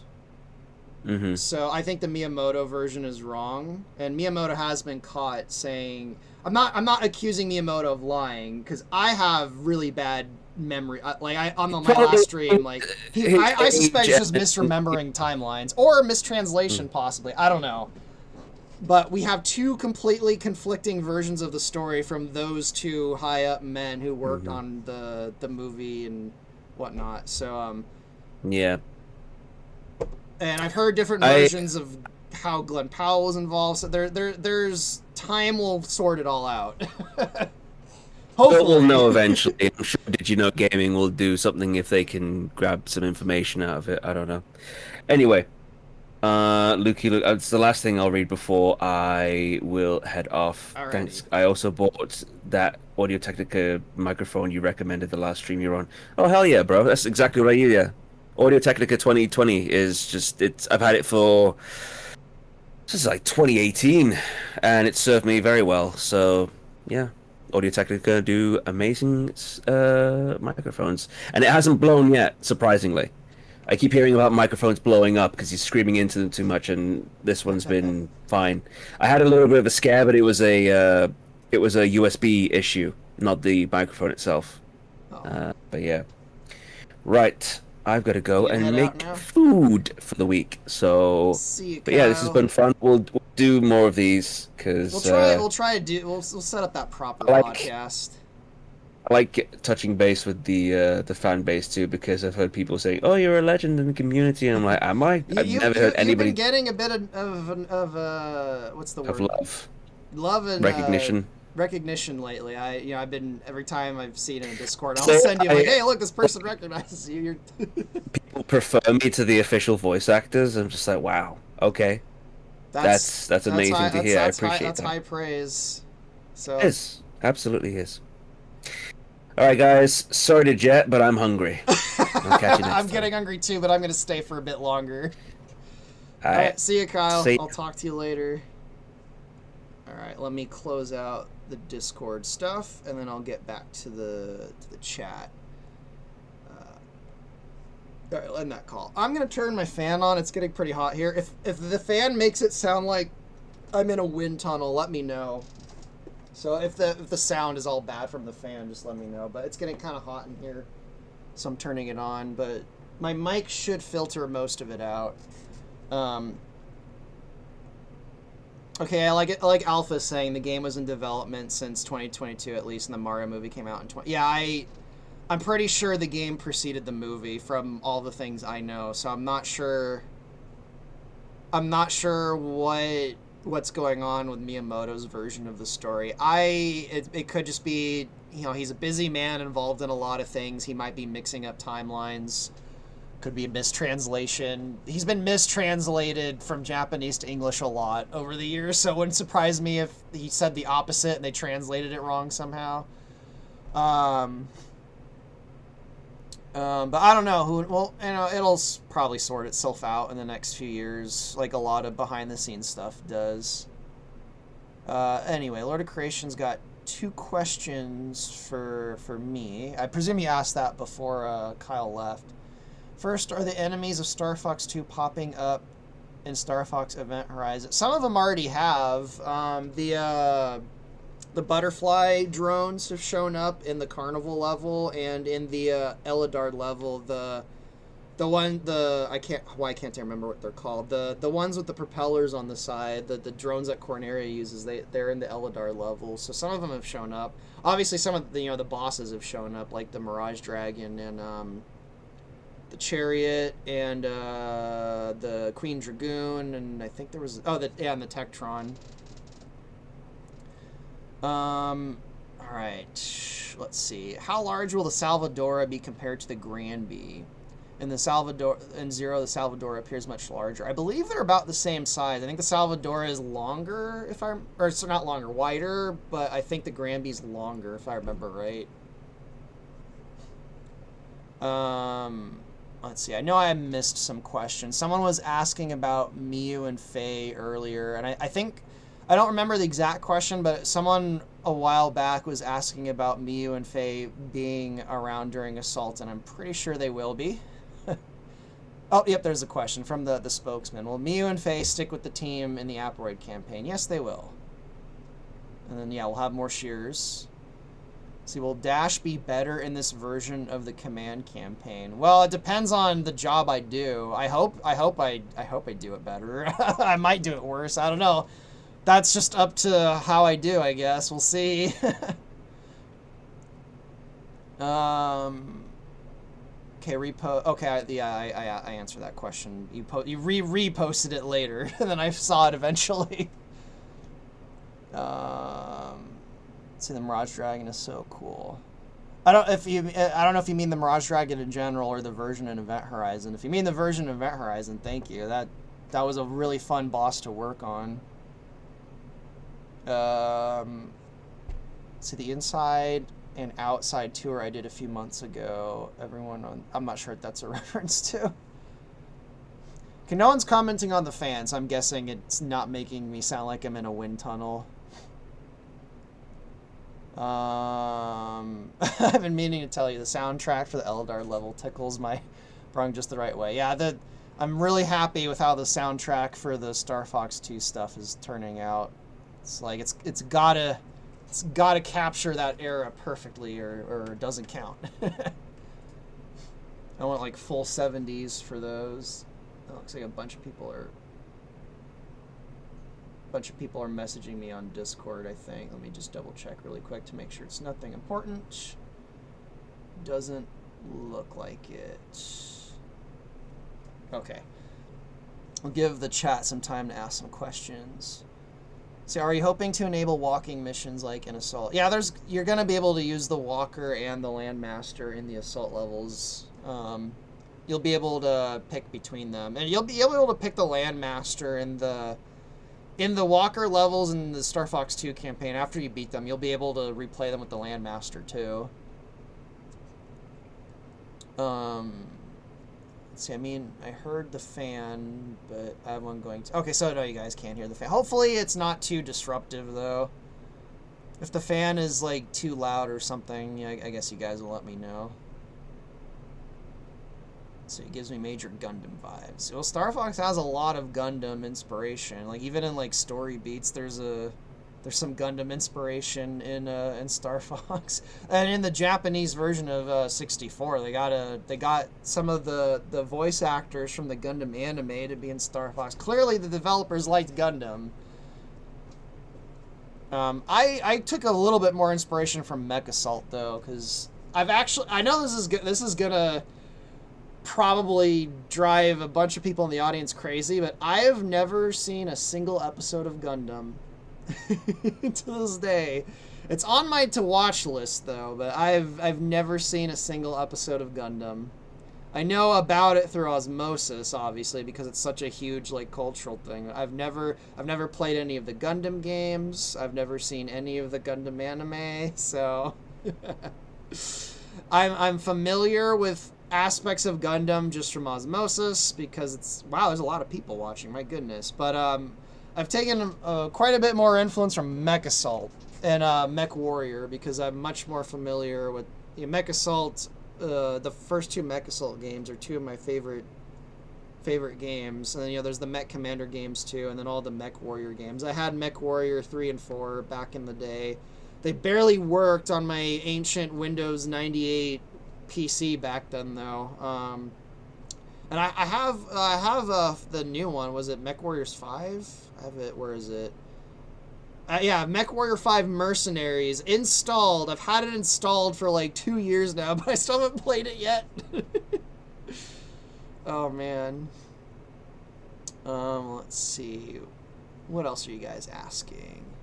I'd be wary of Gundam Seed. All right, I'll be wary of Gundam Seed then. Star Fox has Gundam influence. So does that mean Fox and the crew will commit war crimes? They kind of do commit war crimes.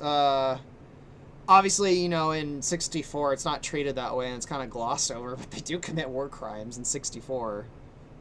Obviously, it's debatable if they do in Assault, because the enemy is... Well, I mean, they might in the first level because they're fighting Venom in the first level, but...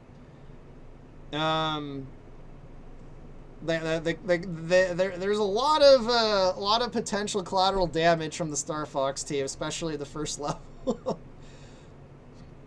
But no, there's a lot of Gundam influence in I especially see it in 64 and Assault. I'm not super into Gundam and I don't know a ton about it, but even I can like see the influence in those two games especially. Let's see. I imagine a free roam mode in Event Horizon where you can actually go to stores. Yeah, I posted a video I think like a year ago where I show there's gonna be stores and things you can buy ships and weapons from in the game in between levels. I have a video where I demonstrate it. It just I want to finish all of the levels and stuff first before I add that in. Because, you know, at the moment there's not a ton of ships. There's a few ships that you could theoretically buy, but I haven't added all of the weapons into the game yet. I want to get all the levels done and add in all the different ships and weapons you can unlock, and then I'll add in the stores. And in between levels, you'll be able to, like, it's in the same video. You'll be on the Great Fox, and you'll be able to, like,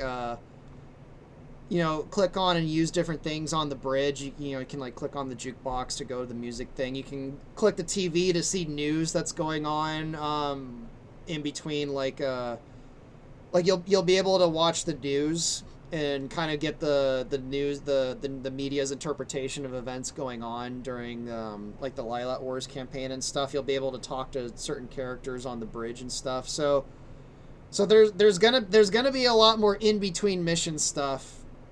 And I have a video. I think it's called what's it called? I'll post it in the chat. Let me go find it.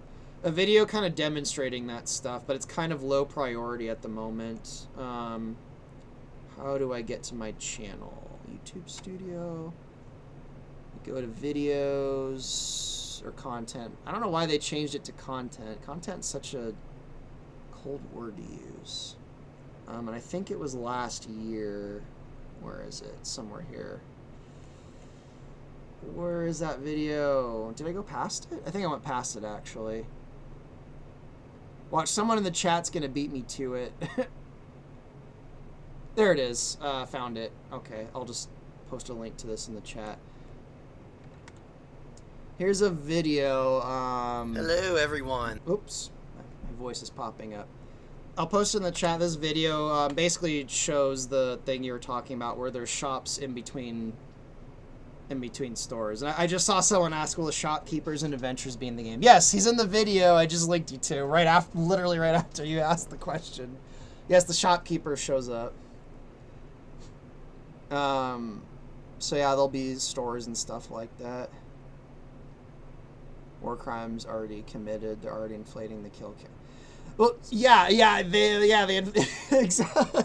I lean into the whole war crimes thing. I have that as a plot point in Event Horizon that this is kind of spoilers, but not really. It's kind because I haven't done the ending cutscene for the Lilat Wars levels yet, but in the ending cutscene you kind of get a clear picture of what was going on. But Andross's objective wasn't necessarily to win a war against Corneria, because this isn't a spoiler. I've established that Andross has a terminal disease of some sort from living on venom for so long. So Andross knows he's going to, there's even that one cutscene where Herbert takes his blood sample and is like, yeah, you've got maybe a month or two to live. So Andross is dying, and his objective isn't necessarily to invade Corneria and win. What Andross is trying to do is basically destroy Pepper's reputation through a media smear. Throughout the levels, and this will become more obvious in the in-between parts when you can actually watch the news of what's going on. Basically, the war that Andross is because there's things going on in the war that don't make tactical sense, which Slippy will point out that Andross is doing. Andross is basically luring Corneria and Pepper into a trap where he's able to like completely smear them through the media and Star Fox also ends up getting smeared by, you know, by participating, and Shears is part of that too. So yeah, that's basically what's going on during the Lilat Wars. It's a giant smear campaign that's being orchestrated by Andros to oh hey kitty, I'll get you food in just a second. It's a huge smear campaign to basically garner sympathy from the galaxy for Venom, to kind of get aid from the galaxy and like basically put Corneria in a negative light. And then Star Fox, because, you know, they're working with Corneria, they end up getting caught in that whole media smear campaign, the whole media smear cycle, and it kind of ruins their reputation. And the things they do are framed as like these horrible war crimes and stuff. So that's what's going on with the Lilat Wars. And if you guys will excuse me for just a second, I need to feed the cat. I'll be right back. Hey, kitty. Let's get you some food.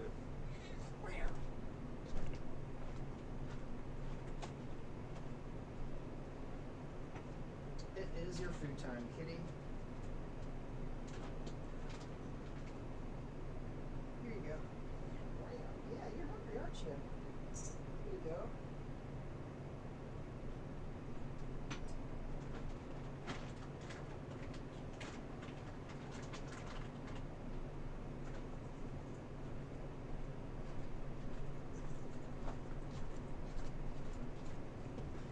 All right, sorry about that, everyone. Yeah, Kitty was being sassy today. It's about 15 minutes past her food time, and you know, normally Lizzie feeds her at this time of the day, but Lizzie's not here right now, so I kind of got a little bit sidetracked by the live stream, and Lizzie didn't tell me she would be here, so I didn't set an alarm. But the cat's a good enough alarm, so. All right, let me see what you guys are saying. I think I missed some stuff. Okay, Spectra posted a question on Discord. Oh, I'm literally there. Okay, Spectra, question for you. Aside from Star Fox, what other franchises would you use Free Space to make a game for? Well, I wanted to make my own original game in Free Space, but unfortunately, despite the fact that the engine is open source, there unfortunately is some weird legal thing where this is going to sound really weird and funny, but the Saudi royal family could potentially sue people that use that engine for commercial products, so I can't use the Free Space engine for my own thing. But that's probably the only thing I would use the engine for. After I'm done with Event Horizon, I don't think I'm making any more fan games. I really need to push for my own stuff. You know, I'm not super old yet, but I'm kind of getting up there in age, and I might only have about, you know, 10 to 20 years of energy once I hit my 40s. So I kind of don't want to be stuck on doing fan games for the rest of my life. Oh yeah, you answered a second question. And for a second question, did Peppy know that James was being blackmailed by Pepper? At the very least, he probably suspected it. James probably spun it to Peppy that it wasn't quite blackmail, but it might have been a case where Peppy was like, that sounds a bit like blackmail, and James was like, no, he's the general, he's got to do it. James probably spun it to not really be like blackmail, so don't trust everything Andros says. Andros in Event Horizon is a sneaky bastard who uses. He's a master of how to frame things. He understands the idea of how to frame things because this is a concept a lot of people don't really understand. That depending how you frame something, you can take things that are true and kind of dramatically warp people's perception of it, to make people come to opposite conclusions. It's actually it's not described as a frame, but there's actually a trick related to this in a lot of old medieval magician and alchemy shit that I think modern advertisers use. But framing framing an event is more important than even getting all the facts and stuff right. Depending how you frame an event, you can completely warp people's perceptions of things. It's really lawyers do this in court. That's why lawyers, they'll joust to frame an event for their clients. And it's one of those things where if you frame something properly, you can't really argue that they're lying, because the frame is a really important point. The point is, Andros is a master of the frame, of framing events and stuff. Pepper's not. So Andros, don't trust everything he says. He when he had that conversation with Fox, he framed the whole event a certain way. So yeah, don't completely trust everything Andros is saying. Comfy Koopa, I trust Andros completely. Oh my goodness. See, that explains why Star Fox in Adventure's era is extremely poor. The fact that they saved Soria would be more than... Yeah, in Event Horizon, so yeah, not only has their contract sort of dried up because of their reputation, but also Fox has gone on a warpath trying to hunt down Shears, and has blown a bunch of their money trying to hunt down Shears. So yeah, the double whammy of a lot of their potential contractors kind of avoiding them, and then Fox blowing his money hunting down Shears. That's why I've got a lot of the lines for the intro to Adventures done. I'm just waiting for a few lines. I haven't started animating it like some of my other cutscenes though, but as soon as I have all the lines in for the Adventures intro, that's one of the next cutscenes I'm gonna do. That'll kind of set up, you know, what happened since the Lilac Wars, and how their money's dried up and stuff. And I think there's a really funny part in that intro cutscene that it might not be as funny as I think it is. I might be overblowing it, but there's a funny scene in that cutscene where it's from Randor's perspective, and he's telling Crystal, like, I've just summoned the greatest warrior this galaxy has ever seen, and then it just hard cuts to Fox on the elevator, and the Great Fox, and the elevator like sparks and breaks down, and the lights go out. He's just like, ah, fuck.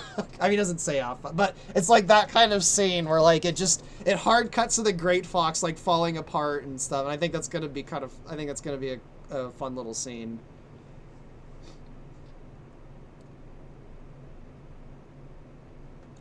Vector Assassins. I don't know, man. Your game warps enough with the perception that half the chat would love to put the dog into a rocket directly. Funnily enough, again, this is kind of spoilers, but the entire Star Fox 2 campaign is all about manipulating and warping the frame. I don't want to spoil too much, but yeah, the whole war between Corneria and Thosa, it's all a manipulation of the frame. And unlike the Lilac Wars, and that it actually, you know, thankfully it kind of gets exposed, I guess is the way I would frame it. It gets exposed. So unlike the Lilac Wars, where the frame that Andros kind of through the use of the media kind of spreads to the galaxy never quite gets corrected. I mean, it kind of does after a long amount of time passes, but one thing to note though, like people subconsciously try to frame things certain ways. Like, it's not even necessarily a conscious thing. It's not even necessarily a bad thing to try and frame things, because most people only have their perspective anyway. So it's actually kind of intuitive to try and frame things from the information you have. Just if you understand how that works, you can consciously manipulate it, and that's where things get really wonky. And it's what lawyers do, advertisers do it. It's kind of crazy. But let's see what you guys are saying now. So yeah, I saw that comment. you guys want to put that dog into a rocket directly into the sun. I don't know if there's any frame that could save Shears. Although, again, there's not really an excuse I can think of. There's not any moral excuse I can think of for what Shears has done. As far as, like, killing Farah. There's no excuse for that. Or the things he ends up doing. Up until the point that he kills Farah, though. Up until that point, I do think it is possible to frame and argue that a lawyer could argue what Shears did up until that. I mean, a lawyer could probably argue for the death of Farah too, now that I think about it. I've been watching a lot of Boston Legal lately, so lawyers are on my mind a lot right now. I could... Let me see if there's any plea that, that Shears could argue in court over the whole situation with Farah and him defending himself against this. Let me see. I'm not a lawyer, though, so, but I've been getting into this stuff, so I'm trying to think if there's anything he could plea. Probably not manslaughter. It would depend on, you know, what the court was. Was it a Cornerian court hearing? Was it Venom? Was it a neutral party? Depending on the court, the judge, and the jury, and the jurisdiction, he could argue manslaughter. I don't know. There's some information you guys don't know about the ship he's using too. He could argue it was an incident. There's details about the ship that could be put in evidence in a court of law that could be submitted as evidence to argue that the death of Farah was an accident. Although the prosecuting lawyer could spin the case that, well, if that's true, then you would have killed another one of the Star Fox pilots. So a prosecutor could completely, I don't know. Personally, I don't think there's any justification for what Shears did. But I can see lawyers having a field day with the whole incident there. Strasse, I did mention one stream that the Thosin ships are based on the... Well, they're not necessarily based on the Tellurian ships. They do have like a similar... The Thosin ships, they're based on a ship from the Star Fox comic. I'll see if I can find it, and I'll go ahead and post it in the... There is a ship in the Star Fox comic that they stow away on to get off of Papatoon. Let's see, Benum Maru Aito comic. I'll find an image of that ship. Let me go to the PDF, and let me find the page with it on it. There is a ship in the Star Fox comic that it's based on. Let me go find it. I might have to... I know I've posted on my Discord. I might have to go look for it in my Discord. There it is. Print screen. And paste. Let me save this in my OBS folder. File new. Save. Where's my OBS folder? Live streams. I'll just put it in my stuff folder. Thosin ship comic 1. Alright, now let me go to OBS and bring this up, and I'll show you guys. Where are you, OBS? Okay, so let's search for... And here it is. Okay, let me drag it onto the screen. Oh, that's tiny. It's this one from the Star Fox comics. This one's more like a bloated like cargo ship though, so that'll probably be the cargo ship one. I made them a bit more streamlined for their military ships, but this is the one from the comic with the yellow the yellow and white color scheme. Although now that I think the yellow is probably just from the lighting on Papatoon. Now that I think about it, let me see if there's a shot of it off of Papatoon. Yeah, and the shot of it off of no, it's got yellow markings on it in the shot when it's in space. Oh, the hull looks more blue, but it does have yellow markings on it. So yeah, that's the wow, where'd the stream go? Guys, I lost the stream. Oh, there's a stream. That's where that kind of comes from. But yeah, the streamlined when someone pointed that out in another stream, I'm like, oh yeah, those yeah they have like the same silhouette as the Talarian ships. There's a bit of differences though. The panels on the Talarian ships are more they're more perpendicular, whereas the ones on the Thosan ships are angular and pointing forward. But Shear's Better Call Saul. Oh man. See, Lukey Luker asks, so would you say Shears violated a few sections of the Lilat equivalent of the Geneva Convention? There is no Geneva Convention in the in that setting. It kind of is, and almost anything goes, because there's no like governing body in the galaxy that could even propose or enforce that. At the time of the Lilat Wars, the Star Fox Galaxy and Event Horizon, it really is just a bunch of independent warlords that are all kind of fighting each other. There isn't really like, by the time of the Star Fox 2 campaign, there is sort of an alliance of different parties that have kind of formed like a pseudo government. So there's aspects like that later, but during the Lilat Wars, it really is the galaxy is just a bunch of petty warlords kind of fighting each other, which is why mercenaries are such a popular thing at the time. So there isn't really like a NATO or a United Nations or a kind of governing body that interacts with a bunch of different governments to kind of propose and potentially enforce policy like that.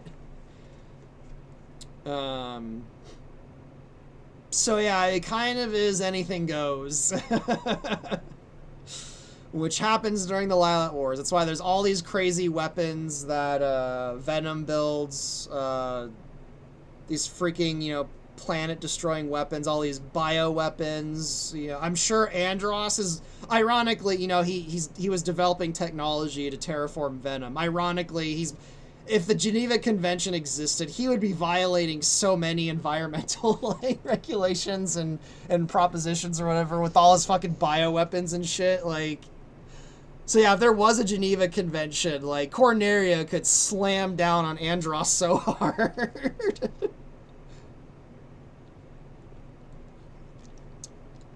I'm trying to think of I don't know all the resolutions in the Geneva Conventions. Although I am familiar with it because I was in I was in MUN for quite a few years. For those that don't know, that's a course in schools basically where you represent a nation in the United Nations and you have to fucking.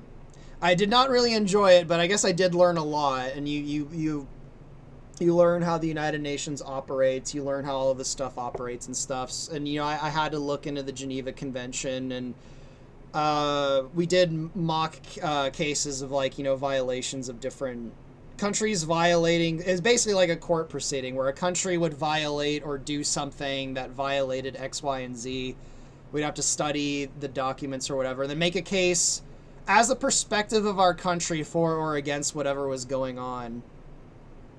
And I remember I had to represent the country of Djibouti for one of these cases. That was fun. I had to represent a country that, by and large, had the complete opposite perspective of what my perspective on what was going on was. And I was like, oh, fuck. I'm like, I have to represent a country that believes, the opposite of what I do. Oh, boy. But I did have to read through the Geneva Convention for that, for one thing. So I have some familiarity with the resolutions in the Geneva Convention, but I don't know, and that was 20 years ago, but I'd have to look through it and see if Corneria's violating, and I guess they kind of do on Venom, but again, I could easily see that being used against Andros with intentionally, I can't remember what the term is called, but intentionally exposing civilians. Basically, Andros doesn't separate military from civilian on Venom, and he does that intentionally. Again, he's setting things up for, to ruin Pepper. So a Cornerian representative could easily turn that against Venom. So Djibouti, yep, that's. Let me see if it's still a country. It might not be anymore. Djibouti. Let's see if it still exists. Yeah, it still exists. Djibouti still exists. Yeah. There was a case in MUN where I had to be the ambassador of Djibouti. If you know anything about Djibouti, they would not pick me to be the ambassador of Djibouti. I don't know what that country's like now, but back in, this was like 2001, 2002, I think. 2003. Yeah, that was a wild MUN session. Let's see, what other questions you guys asking? Also, Andros broke a truce with Corneria straight beforehand. Well, again, because of Shears was a Cornerian representative who started firing. It depends on the evidence that was gathered, and again, how the whole incident could be framed. You could argue, well, the Cornerian ship started firing. I felt, my military advisors and commanders, they saw the Cornerian ships were firing weapons. Like, Andros could frame that depending on what evidence was gathered. So it's not as simple. I know it's infuriating. Like, lawyers are infuriating. But I also, in the last few years, I've kind of discovered the necessity of lawyers. I won't go into details, but I'm like, yeah, lawyers are infuriating, but they absolutely are necessary. So technically, Shears broke the truce. Technically.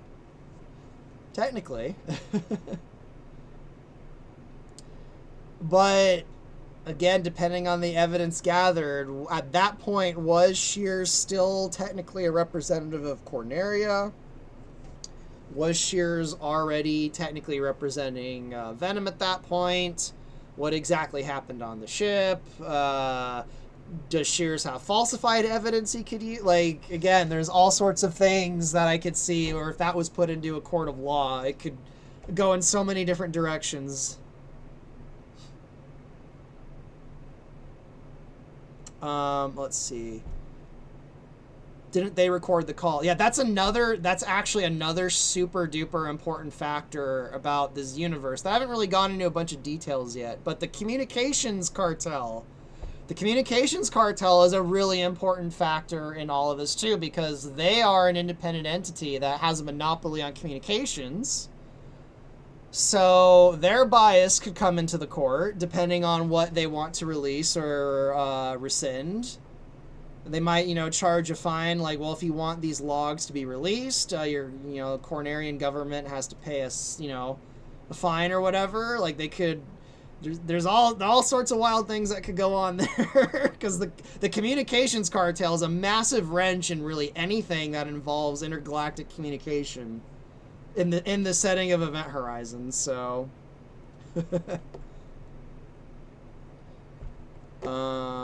but also, again, like, there's not really necessarily a point in these hypotheticals because there's no intergalactic court, so, which is why there's so many wars going on in this setting. There's no intergalactic courts.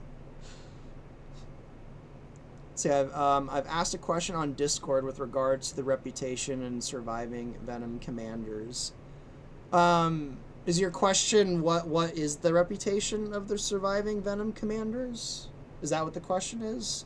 If that is the question, I'll answer it now. But Venom comes out of the Lilat Wars from the perspective of the galaxy. They come off as, like, weak and beaten and not a threat.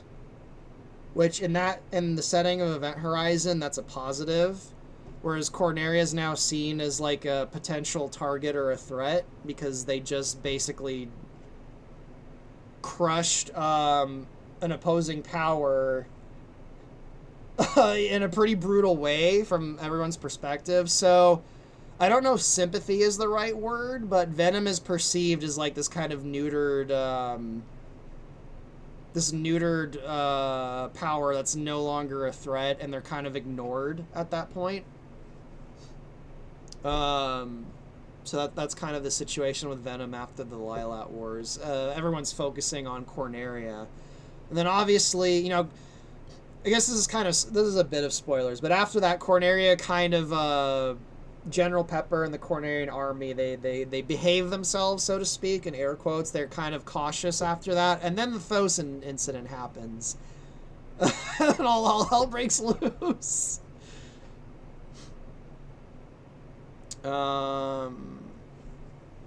Let's see, it's about Pepper's reputation at the planets we don't go to, say, Sara Marine or Mech.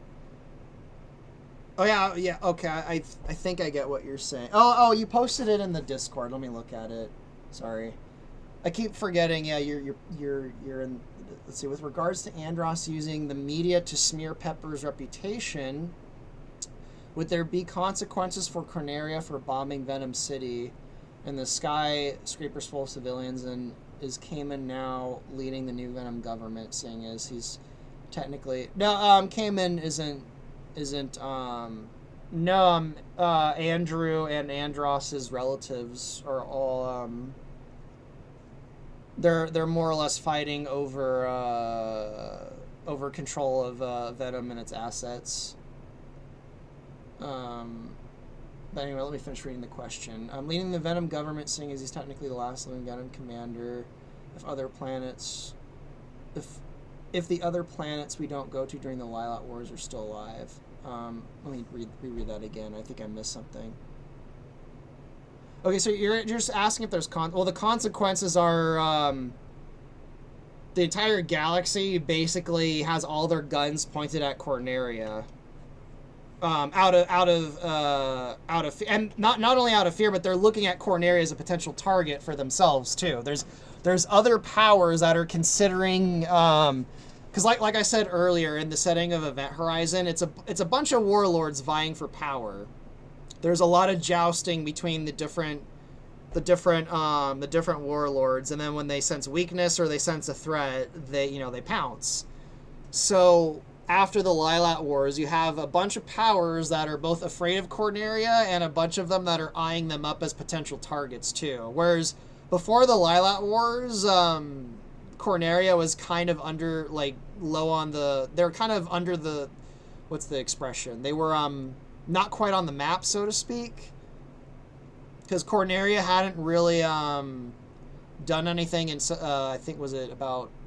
Because the first Lilat War was, was it 15 years before, or was it less than that? I'm starting to blank on the dates. Because there was a war between Venom and Corneria before that, but that was a situation where everything kind of fell in favor of Corneria, and it was seen as a civil dispute, not necessarily a war between two different warlords. That was almost seen more as like a civil war at that point, even though it technically wasn't. But hopefully I answered that question. I might have just caused more confusion with that. Let's see, is Pepper stopping the terraforming effort still canon? Because that could also be used as anti-Corneria. Yes, that's still a factor. But again, in a court of law, one of the reasons Pepper saw it as an issue is like this could be a... Basically, it's the Genesis device from Star Trek. It's like, yes, this device could potentially save and create entirely new planets that could be used, but it could just as easily be used to destroy a planet, which Andros was also... See, Pepper does know Andros because they were heavily associated with each other, and Andros was going to use it for both ways. But yeah, in a court of law, if Corneria had proper lawyers, it could be like, look, here's Andros's history, here's things Andros has said. Although, again, it depends on the court and the laws and stuff. In an American court, things Andros has said, that's shady, that's shifty evidence. But like, it could be turned, the whole terraforming thing could be turned against Andros in a court of law also. So, but yeah, as Serv is pointing out, there is no intergalactic court of law. There's no Geneva Convention. There's no galactic body that could even enforce those laws. So it is kind of pointless for us to right now, it basically is might makes right in the Star Fox galaxy. See, Max Trotter, I imagine Andrew will take advantage of the Talon incident. Someone's taking advantage of the Talon incident for sure. In fact, it's possible the Talon incident might have been set up by multiple parties to take advantage of the incident that they might have potentially created or incited, without spoiling too much. I may be asking for a spoiler, but are we witnessing an attempted coup d'etat within the Cornerian military? Do you mean in regards to the Star Fox 2 campaign, or do you mean the one that Andros and Pepper and them did in the past? I think you're asking about the Star Fox 2 campaign. I will say that it's not really an attempted takeover from others in the Cornerian military. Not exactly. I'm fine spoiling it if you guys are, but... see, I think in terms... The terms you're looking for is the totem pole. Yeah, that's a good analogy, a totem pole. Corneria is pretty low on the totem pole before the Lilat Wars. As like a... But they're not... Because again, weakness is also... It's a careful balancing act. Because yeah, like Venom is weak after the Lilat Wars too. They could be seen as a potential target as well. So, it's a delicate balancing act.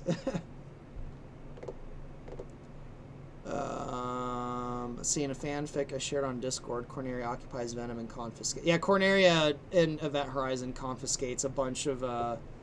I mean, we've already seen that in the Star Fox 2 campaign. They've already started using some of the technology that was being developed for their own stuff. Yeah, Crystal Kingdom, I saw your question. I guess the chat's falling behind, as usual. There's like a 30-second to minute delay.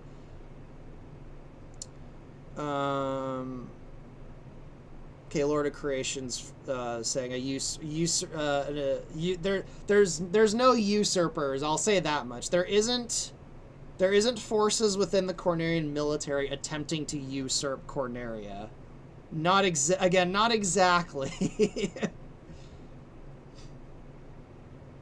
Will the Aperoids make even a small appearance during the current campaign before they make a big move? Not exactly. Not exactly. I also heard in the server something about Cornerian Yeah, Corneria occupies Venom during the Star Fox 2. They're an occupation of it. There's not really much going on there though, other than because they've kind of got what they wanted from Venom at that point, so it really is just like a monitor force. Cause yeah, something. Okay, this is something that could be used against Pepper. Something Pepper did. One of his objectives during the Lilat Wars, which he could not pull off during the first Lilat War, which again, this is a thing Andros goaded him into. And Pepper did want Cornerian jurisdiction over Venom, because there's a thing in the Event Horizon universe where during the first Lilat War, Venom is kind of part of Corneria, but not exactly. They do have some jurisdiction separate of the Cornerian government, and Pepper knew if he forced that, or if Pepper knew he couldn't quite do that in the first Lilat Wars, but Andros basically gave him an opening to do that during the Lilat Wars that's in the game, and Andros kind of completely ultimately uses that against Pepper. But Corneria is occupying Venom for the years after the Lilat Wars. Is Zazin and his fighter still playing? Yes. In fact, Zazin is probably going to show up very soon, actually. I don't know if that's a spoiler, but Zazin and Anglars are going to show up very soon, actually. Again, depends on when the voice actors get their lines in, but... yeah, he's a very high-ranking enemy commander. Yeah, Zazin's... he has a very high rank within the Anglar hierarchy. See, unbelievable that this isn't the Free Space 2 engine. I loved Free Space 1 growing up. The Shivan used to give me nightmares. Yeah, Free Space is awesome, and I can't believe it's in the engine either. There's been quite a few people that have got they've got this engine to do some pretty crazy things. It's pretty awesome. See, Nathaniel Peterson, why did Andros turn himself into a giant head brain thing? I know he was dying, but the giant head thing seems more like a distraction. So that wasn't exactly his intention. This isn't really spoilers because this is mentioned. I don't know if you've played the Saurian campaign and you've gotten to the end of the Saurian campaign. So answer me that first if you don't want spoilers. You could kind of connect the dots at the moment if you play through the entire Saurian campaign. Although there's still some bits of information missing. But if you don't want spoilers, I'll hold off on that. But there is kind of an answer to that at the end of the final level of the Saurian campaign. Undying Nephilim. Oh, so Venom declared independence from Corneria. Not exactly. It's sort of, it has to do with how General Pepper got into power of Corneria, and again the galactic setting with a bunch of different warlords and stuff. If he had completely enforced Cornerian occupation of Venom during the first conflict with them, it could have gone very badly for him. Let's just put it that way. So he kind of the war kind of resolved. Andros, was exiled, and sorry, I'm having a brain fart now. The treaties were signed, and basically Venom did gain full independence after that first conflict. So basically Pepper fucked up during the first conflict with them and gave Venom an opening to completely become autonomous or whatever. And that's always, bothered Pepper ever since. Now Andros has intentionally given him an excuse during the Lilat War, and he takes advantage of that. Andros knows Pepper will, and uses that against him, because again, Andros isn't trying to win a war. That's kind of the factor that no one's aware of, is Andros isn't actually trying to win a war against, at least not a normal war against Pepper. So Andros is able to do a bunch of things that no one in their right mind would do. Because he knows he's not going to live. So a lot of Venom's actions during the Lilat War are being directed by a man who knows he's going to die and isn't actually trying to win a war. He's basically conducting a giant smear campaign against Cornerian General and General Pepper in particular. And that's why Andros does a bunch of pretty crazy things that wouldn't really make sense in a traditional war. Like in the first Cornerian level, when there's a bunch of Venom soldiers, and Falco says the line like, "Why isn't Andros just glassing the city?" Like, there's a reason. He's trying to set a bunch of stuff up. Anyway, with regards to other planets we don't go to during the Lilat Wars, are there commanders to? Oh, that was your question. Okay, you're saying depending on the path you take. Depending on the path you take, the commanders you did not fight during the Lilat Wars, are they still alive, and what are their reputations? In Event Horizon canon, there's only one commander that you don't fight that is still alive, depending on the... Well, okay, I think I need to do some explaining here. Event Horizon, and I believe this is what they were trying to do with the original 64, Event Horizon kind of treats, like, all the levels as happening, if that makes any sense at all, between each of the campaigns.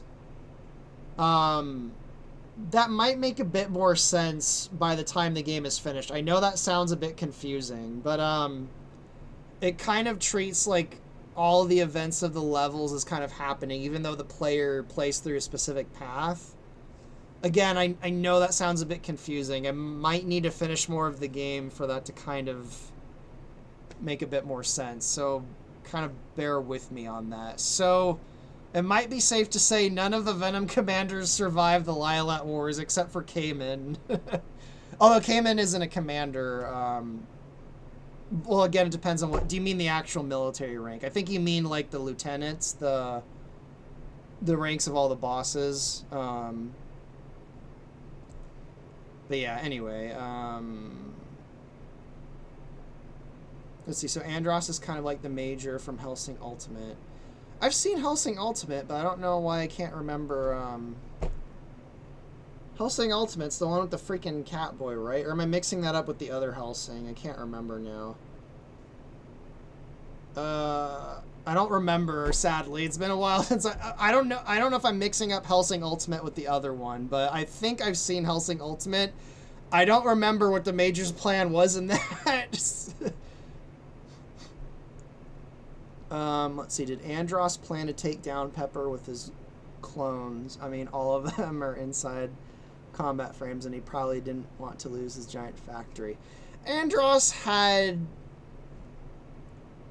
did have plans outside of the Lilat Wars, and I don't think it's a spoiler to say that he was experimenting with cloning.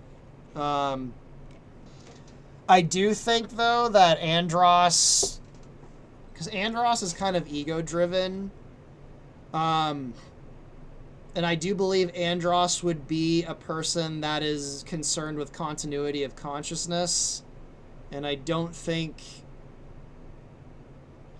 I think he experimented with the cloning thing, but he didn't really have the technology of continuity of consciousness, so it wasn't really something he was super interested in. He probably considered it a failure. But he might still have factored that into to his plans of fucking with Pepper. We'll see. I don't want to spoil too much. So given the dynamics behind those ruins during the first campaign and how fans are connecting them to Soria, does that mean there's a connection between Serenia and the Aperoids? I think you mean the crash ship on Facina and Fortuna. When you said ruins, I thought you meant the ones on... The ruins on Venom are actually, they're ruins of a different civilization, not Serenia. But yeah, the crash ships on Facina and Fortuna, the saucers, they're connected to Crystal's people, yeah. And both Corneria and Venom were experimenting with that.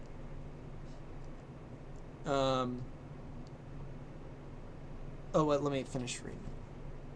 They're not necessarily connected to the Aperoids, though. Or are they? I simp Andros. Okay, no, I am thinking of Hellsing Ultimate. It's been so long since I've seen it, though, that I don't remember then. I remember when the Catboy showed up in Hellsing Ultimate. That's kind of where the show lost me, and I'm just like, oh... That's kind of where I'm like, what is going on now? I feel like the show completely changed, and it kind of lost me after that. Oh, congrats on the plushie making its goal. Now I need to thank all the people that bought it. Yeah, we were worried that plushie wasn't going to make it.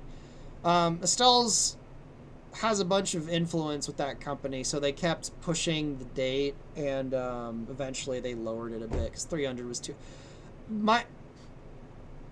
My thoughts before getting involved in that is that they wouldn't do the time limit thing, because I absolutely hated that with the first two plushies. That's one of the reasons we got away from Makeship. I'm like, well, if we do a plushie again, I don't want none of this FOMO countdown timer BS, because I know quite a few people who wanted those, especially the second plushie. I know quite a few people who wanted that second plushie, but they're like, I want to buy it, but I can't afford it right now. I'll save up my money and buy it. Will it be available again in the future? And I'm like, that's not how Makeship works, sadly. So I knew if I was going to do a plushie again, I'm like, there can't be this time limit stuff. There can't. Like, it's preventing some people from buying it. I don't think the FOMO thing is as hyped up as these companies are making up to be. So at the last minute, the company making the plushies like, we're doing the time limit thing. And I'm like, I don't think it's going to make it if you do that.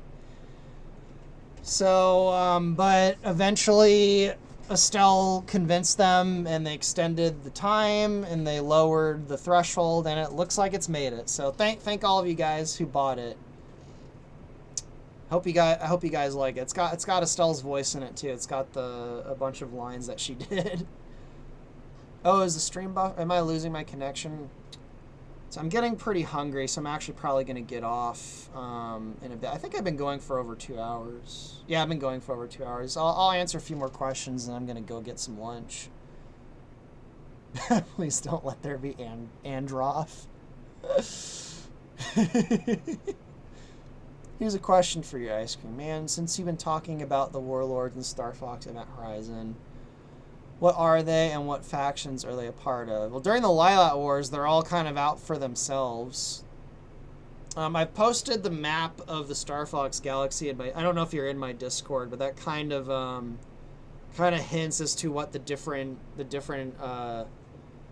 planets that are fighting each other might be. Obviously, Thosa is one of them. They're the Talon system. But there's a few that'll get introduced by name eventually.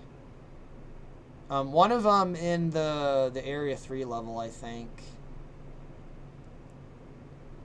So check Discord. I posted the Major's plan. So the Major's plan was to force Alucard to release his level 0 restriction and release all the souls trapped within him, so he could drink the blood of all the dead in London.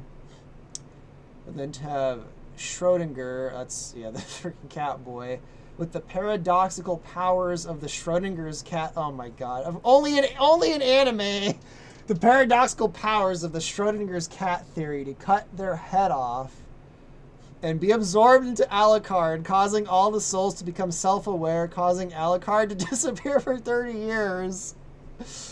Well, he had to kill each of the souls till only his remain. Wow, only an anime. Yeah, now I know why that show kind of lost me. That's hilarious. Oh my goodness, that's hilarious. Gonna use the power of Schrodinger's cat. That's, oh man. It's Xeno Saga all over again. See, will Starwolf appear in the Talon Incident campaign? Yeah, Starwolf will reappear. In fact, quite a lot of members of the team have done their lines for their first appearance in the Star Fox 2 campaign.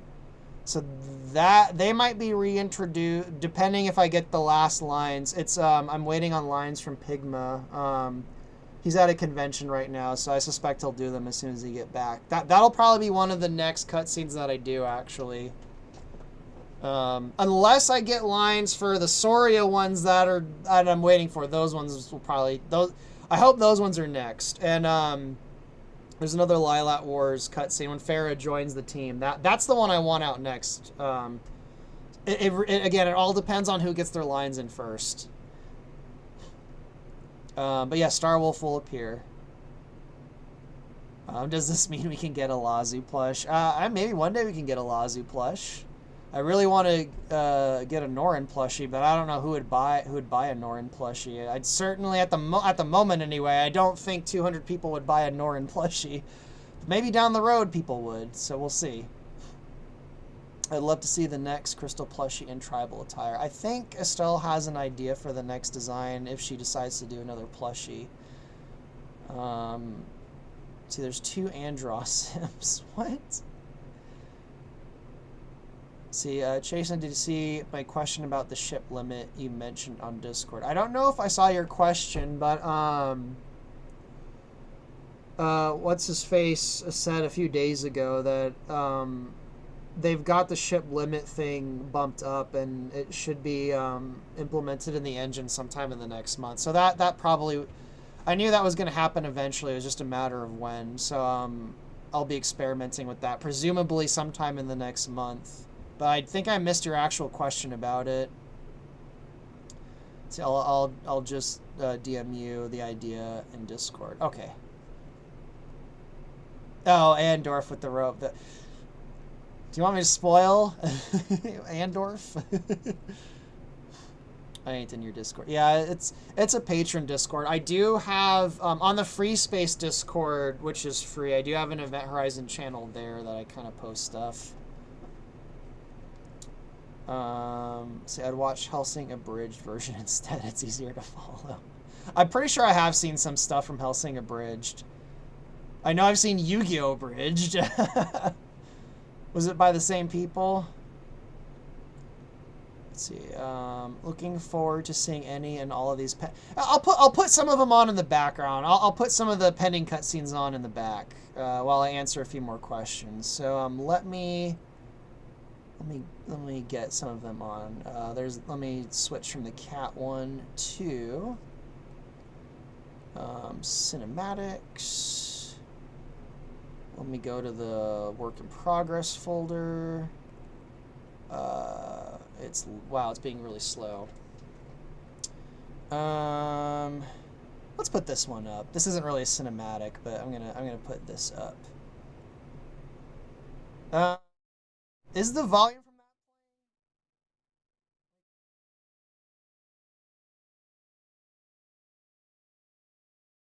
my voice? Sorry, I think I turned mine down. Okay, was the volume from those like playing or what? I think they are, yeah. So I'm just gonna put that in the background just because, why not?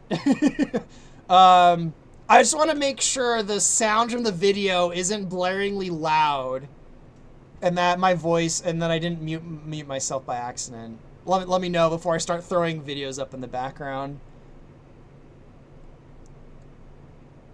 Oops. Let's see. I'm glad to hear that. I'm looking forward to the Talon level where, God, this stupid thing keeps popping up. There you go. Where Bill Gray and the Star Fox team. Yeah, I'm working on I've posted some clips of it. I'm working on a level on the Star Fox 2 campaign right now where there's alternate paths. I'm doing the path with Cat first, which is the level with all the plants. The Bill level I'll do after it at some point. There's branching paths in the Star Fox 2 campaign, and like in the Lilac Wars one, depending on which one you pick, you'll either run into Cat or Bill. I should wait to make sure the sound is all good before I answer questions. So you guys are clearly really far behind though, so I'll wait to. Okay, my mic cut. Is it? Oh no, is it still cut? Oh no, it says my mic is up though. Is it back? No, my voice is gone.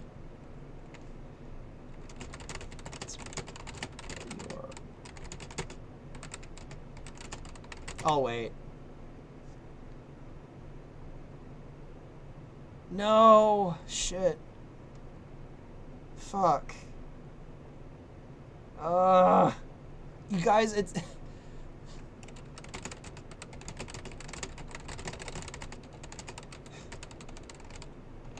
Okay.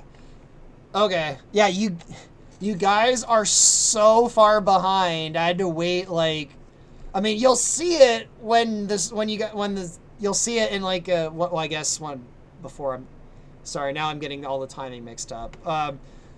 Yeah, you guys are like really far behind, so you guys can hear me again. Okay. Let me just make sure though.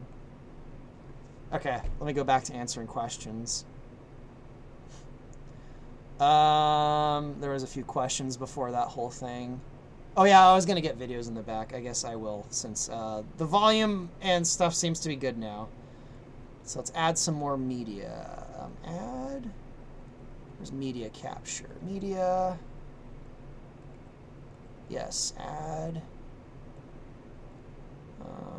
What is this? Uh-oh. Did it combine them? I want them to be different. What the heck? Okay, yeah, they're different. So let me change this one to... where's the Pharaoh one? I think it's this one. Yeah, I'll change it to this one. Oh, crap, it's doing them as the same. Shoot. Crap.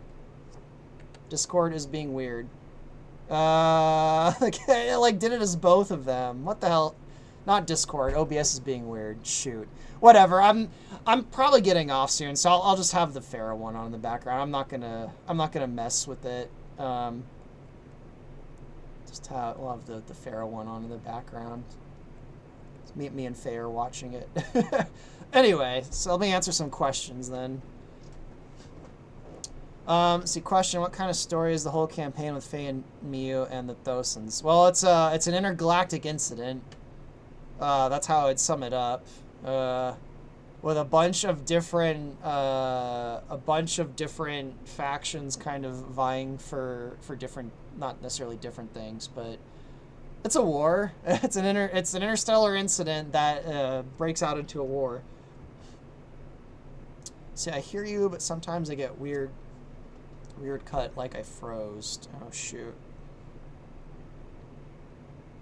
Okay, you can hear my keyboard typing. I don't know, I might have messed up the volume settings trying to figure that all out. Let's see. Like right now I hear... Oh, I already read that. Let me go back to some of the questions. There's a few I'm sorry, guys. There's some questions I missed when I was trying to figure out the volume thing. See, I just realized something. When Fox confronts Pepper about James, you could have Crystal in the background reading Pepper's mind to see if he's either telling the truth or lying. Yeah, she'd probably pick up on that for sure. She'd pick up on Pepper if he was lying or not. I don't know. She probably wouldn't get the details, but she could probably be like, I think he's... something about what he's saying is off. She'd probably... something like that. I'm surprised no one's asked more about the telepathy. But that's okay. So, hey, Ice Cream Man, I have a fan series with Star Fox and another series that I like, and that series is Paw Patrol. I've heard of Paw Patrol, but I'm not too familiar with it, so let me look it up. Is that the one where they drive on motorcycles? I've never seen it, but I'm pretty sure... Oh, no, I'm not familiar with Paw Patrol. I'm mixing it up with something else, I think. So, I don't know. I'm not familiar with it, so I don't know if I could answer that question. Because I don't know enough about it. That's the first time I've seen it. I don't know what... I'm thinking of something else where there's these animals that drive motorcycles. I don't know what I'm thinking of. Let's see, what other questions are there? Will we see more Serenian stuff come up in the Star Fox 2 Assault chapters? I answered this in another stream. I don't know if you might not have been in that stream, but in the Star Fox 2 campaign, you guys are going to actually see Serenians, but I don't think anyone's going to realize they're Serenians, so... That's going to make people wonder, I bet. So more than just Serenian stuff, you're going to actually see Serenians without realizing they're Serenians. Every time I see Farrah landing in the Great Fox Hangar, I immediately think of Open One saying, "Another happy landing." Yeah, the way she lands in the hangar was actually caused by I realized there was a thing I messed up where her landing gear wasn't working in the animation. I'm just like, oh crap. I'm sitting there for a second. I'm like, wait, no. I think it would suit her character if she just didn't even bother with the landing gear. So that was like a weird fluke that led to me thinking of something that actually like is part of the character. That was one of those weird like eureka moments where like, no, she wouldn't use her landing gear. she doesn't give a crap, so she doesn't use her landing gear. Let's see. Ice Cream Man, I did ask a question if you wanted to make a crossover. Oh, I read that wrong. I did ask a question if you wanted to make a crossover mission in Star Fox Event Horizon, which, do you mean a crossover with another series? Because I'm kind of in the camp where I actually don't really like crossover stuff. Not necessarily because crossovers are like a bad thing, but a lot of crossovers are kind of treated as what's the word I'm looking for? A lot of crossovers come off as really cynical to me. At least like official ones, like made by companies, they seem very cynical. You might mean something else by crossover. I'm not sure what exactly you meant. If you meant with another series, but like if I absolutely had to do one, it'd probably be Bucky O'Hare. It'd probably be Bucky O'Hare because that one kind of fits with Star Fox to begin with. But let's see. It's rumored that Faye is related to General Pepper. If that's true, will we get something like they did in... Oh god, you had to reference Into Darkness. Star Trek Into Darkness is probably my least favorite Star Trek movie. I kind of really don't like that movie at all. So you had to reference. Let's just say if that was the case for Faye, I wouldn't do it like Star Trek Into Darkness. I'd do it a different way. I ain't spoilering stuff with Faye. I think it is pretty obvious now, though, that Faye does have some kind of weird secret that Crystal picked up on, but no one else has. And when Faye is introduced and when she's talking to Crystal can tell there's something shifty about her. She's hiding something. But let's see. Silver Fox, they're not all blue. Well, I'm not gonna say. If I say that, then people will either be, well, they're blue, so they're Cerinians, or they're not blue, so they're Cerin. Like, I'm not gonna say.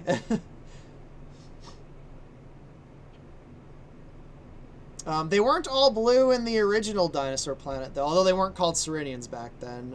They were also they weren't all blue in the original Dinosaur Planet. So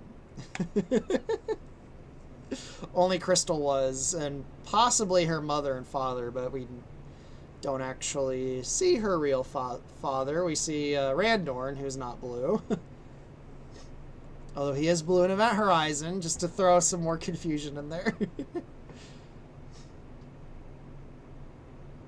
Oh, yes, that's what I mean. If you don't want to do a crossover event, I don't mind. Yeah, I'd prefer... I don't have any plans, and I'd prefer not to.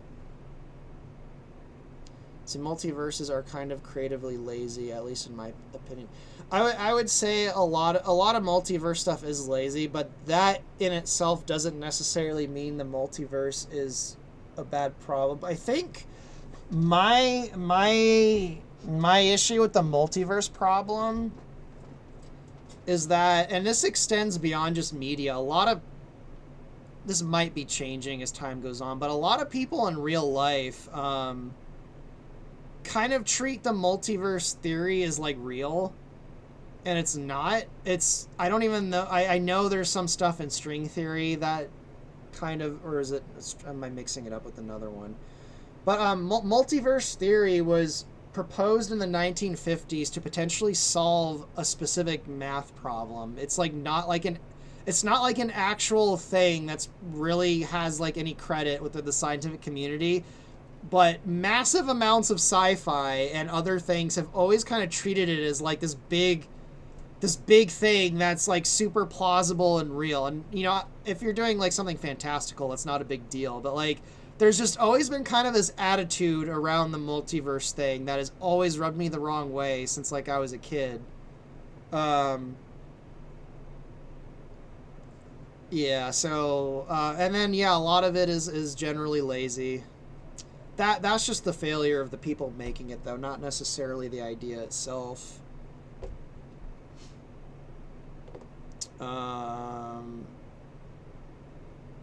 Yeah, that probably already is one of the reasons I don't like the Mario Galaxy.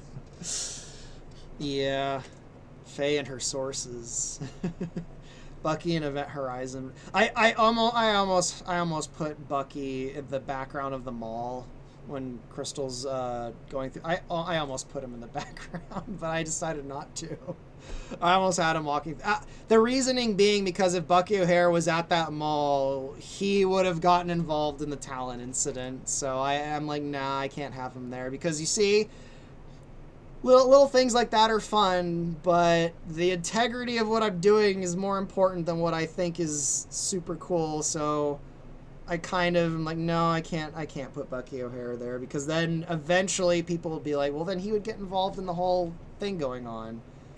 He would have been at the mall. He would have been attacked. You know, he might have even been hired instead of Star Fox. So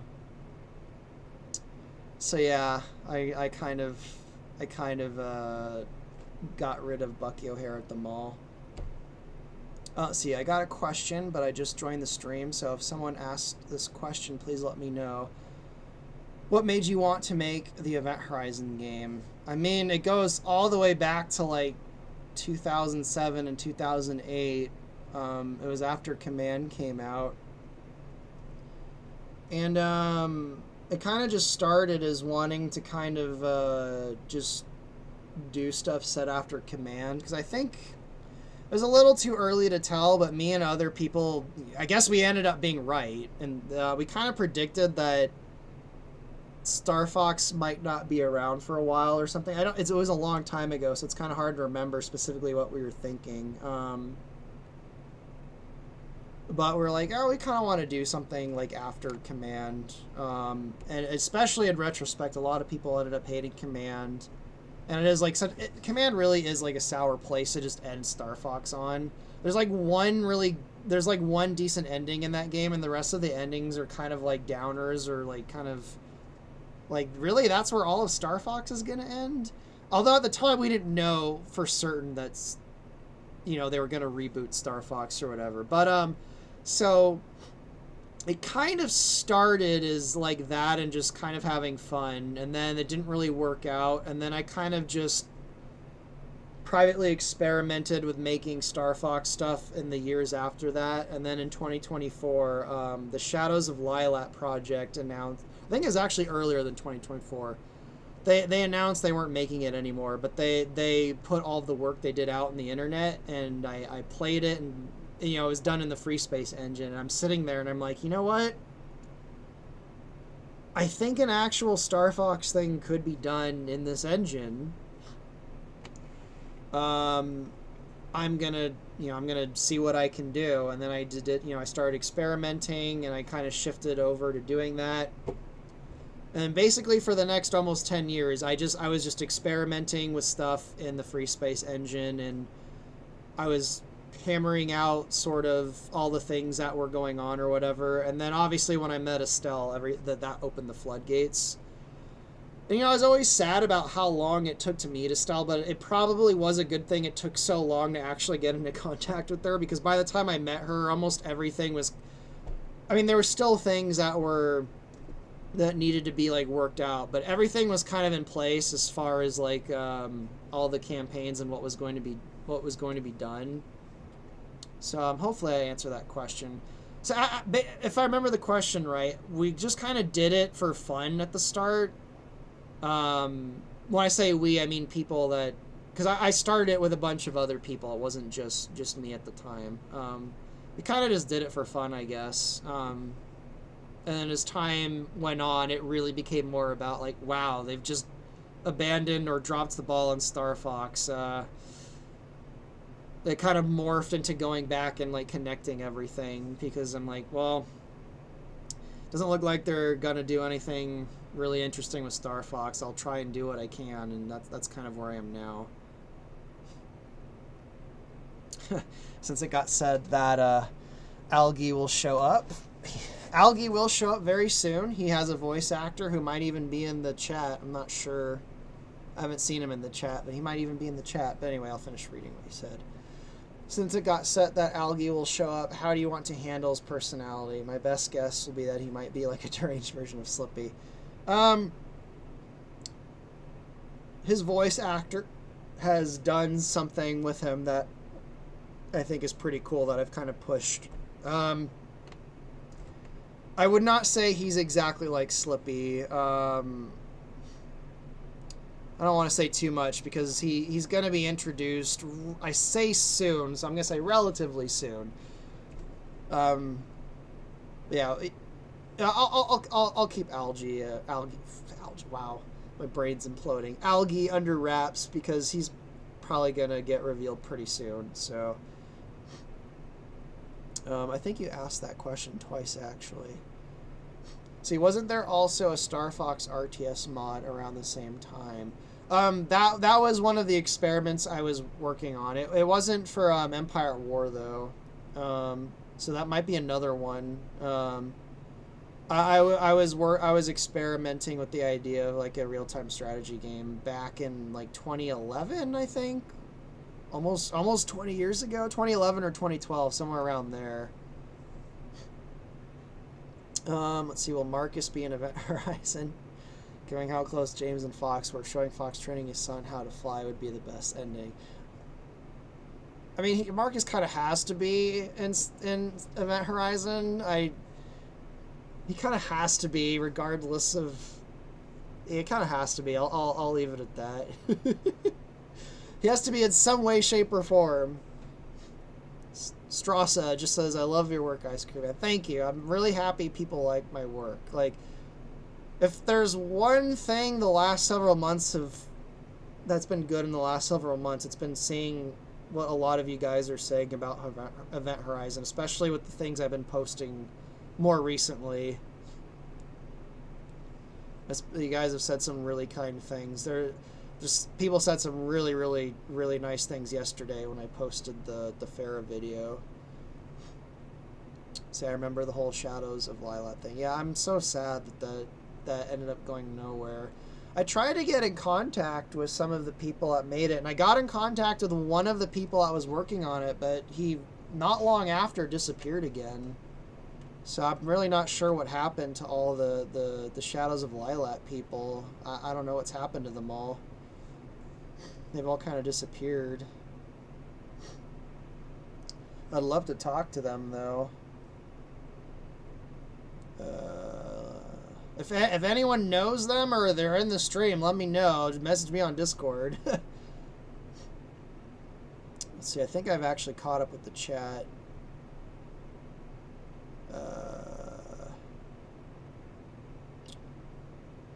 Yeah, I might wrap it up soon. The questions seem to be slowing down. I'm getting pretty hungry. If I see one more question, I'll answer it, and then I'm going to get off.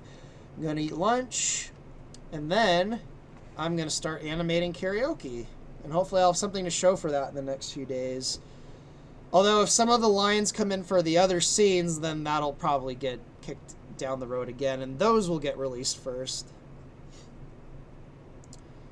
So I really like Star Fox, and I'm glad you're doing a fan game. I love your work. Thank you. I don't know if you said that after or before I commented on Strassa, but thank you so much.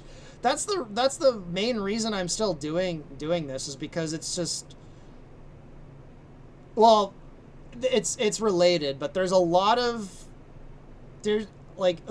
people that seem invested in Event Horizon right now.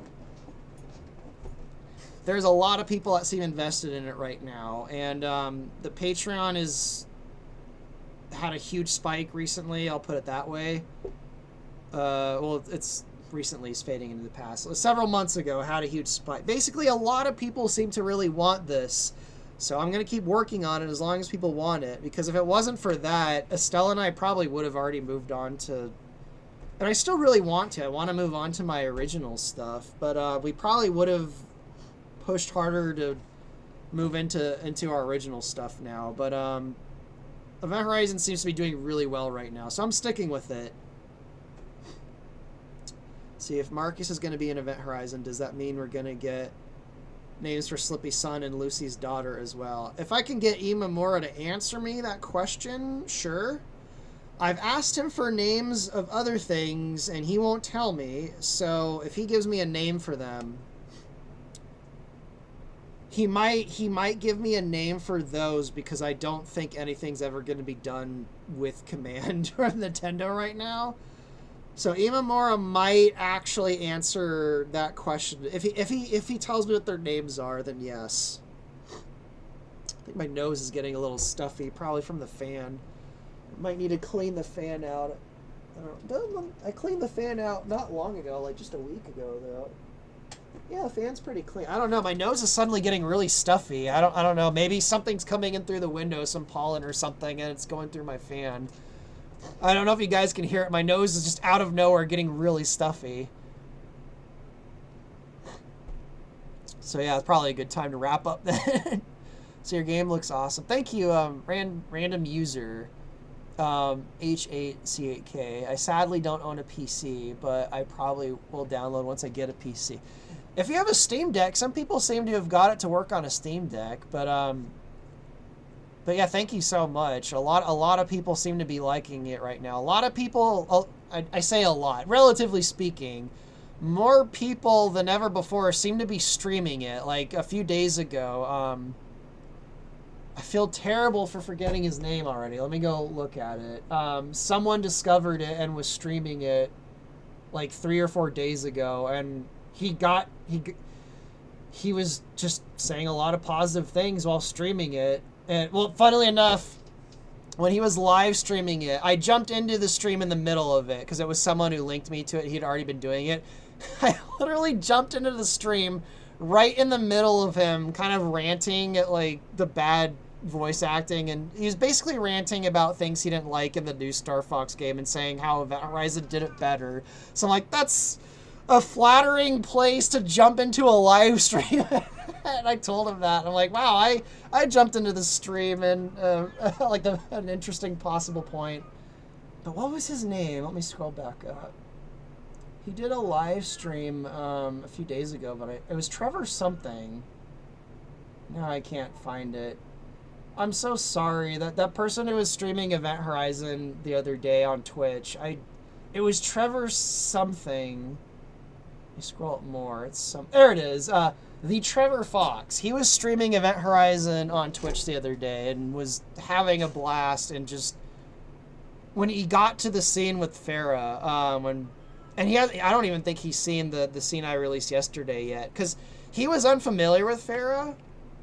He'd never heard of Farah, and he actually thought when he was streaming that she was like an original character, so he'd never heard of her. And then, he got to the part where, spoilers, she gets killed, and he was basically saying like, he's basically saying like he felt something and he was completely baffled because it was a character he barely knew anything about and didn't know much about. And he says modern media is so bad about making people feel things. Like, he was just completely caught off guard. He's like, wow, I actually felt something. And like, for me, that's like, but my reply to him was like, I did it. I killed Littlefoot's mother. Like, for me, that was like the highest possible compliment I could ever hear from someone. Because that's kind of what I'm trying to do, because I feel the same as him. I feel like, no pun intended, nothing makes me feel anything anymore, because I think everything is so safe, either just really safe or just badly made, that like I'm trying to think of well, the thing is, I've been watching stuff recently that's made me feel things, but it's all like older shows from like 20 plus years ago. The night before, I was watching Boston Legal, which is from 2004, and I'm loving that show, and there's a moment in the show that happened the other night that made me shed a tear, and I'm just like, what happened? How come no one can do this anymore? Like, it was a scene with Alan Shore and William Shatner's character on the balcony. They were on the balcony, and I don't know if anyone in the audience is familiar with Boston Legal, but it's a show about a bunch of lawyers, and William Shatner's character is, he's a character who's like well past his prime. He's pretty old. Everyone kind of treats him as a joke, and he is kind of a joke. He's funny in the show. He does a bunch of things that ruin his reputation and stuff. But basically, he's past his prime. He's on his way out, and he's one of his character traits is he's undefeated in a court of law. So he has like this whole like prestigious past behind him, and he's made best friends with this other lawyer named Alan Shore. And there's this moment in the show, and you can kind of tell the show's in the 2000s because a little bit of the modern stuff creeps in and almost ruins the moment a little bit. But there's a moment in the show where they're on the balcony, and William Shatner's character turns to Alan Shore and he just says, "I love you." And like, in a completely platonic way, like he's his best friend. He says, "I love you." And like, everything goes silent for a minute. I'm just sitting there, and I could feel a little bit of water in my eye. Like, I'm like, oh my God. And then Alan Shore, with that little bit of the modernity creeping in, he's sitting there stunned, so you can tell he's stunned by it too. And then he says, shall we have a sleepover? And then William Shatner's like, you have to ruin. So there's that little bit of the modern, like, creeping in, and, you know, that modern, you know, that has to kind of ruin the moment creeping in. But, like, for a second there, I'm just like, oh my god, I'm feeling something. So for him to say that about a character he didn't know anything about and thought was an original character, like, it's like the highest possible compliment. That was awesome. So yeah, that's the Trevor Fox. He's some Twitch streamer, and he's been I don't know, he's gonna do it again. He finished the Lylat Wars campaign. He's gonna start doing the Soria one sometime recently. And there's been a bunch of other people streaming it, like Austin McLeod. He was in the streamer. He was in the chat earlier. He's been streaming it. Again, I don't remember the exact name. It's some guy who does the whole persona of Dr. Eggman. He was streaming it and was having a blast. So that stuff is why I'm still doing this, because it seems like people want this. So I'm going to keep doing it as long as it seems like people want it. I want to break the internet. Animate baby Marcus McLeod. Oh my goodness. Farrah could hear a pin drop a mile away with them huge ears. Yeah, she probably could. I said I was going to go, but now I got caught up with, like, I don't even think you guys have asked questions. I've just got caught up with what some of you guys are saying. Oh yeah, Jetter, to me, Jetter's like the first person that really started live streaming Event Horizon, you know, extensively. Jetter and I have since started I haven't talked to him in a while, but him and I have kind of become acquaintances since he started streaming. But yeah, I remember when I saw one of Jetter's live streams of Event Horizon and wondered why people hated Shears. Oh yeah, and then you didn't know, and then you got to the part where and I was like, oh man.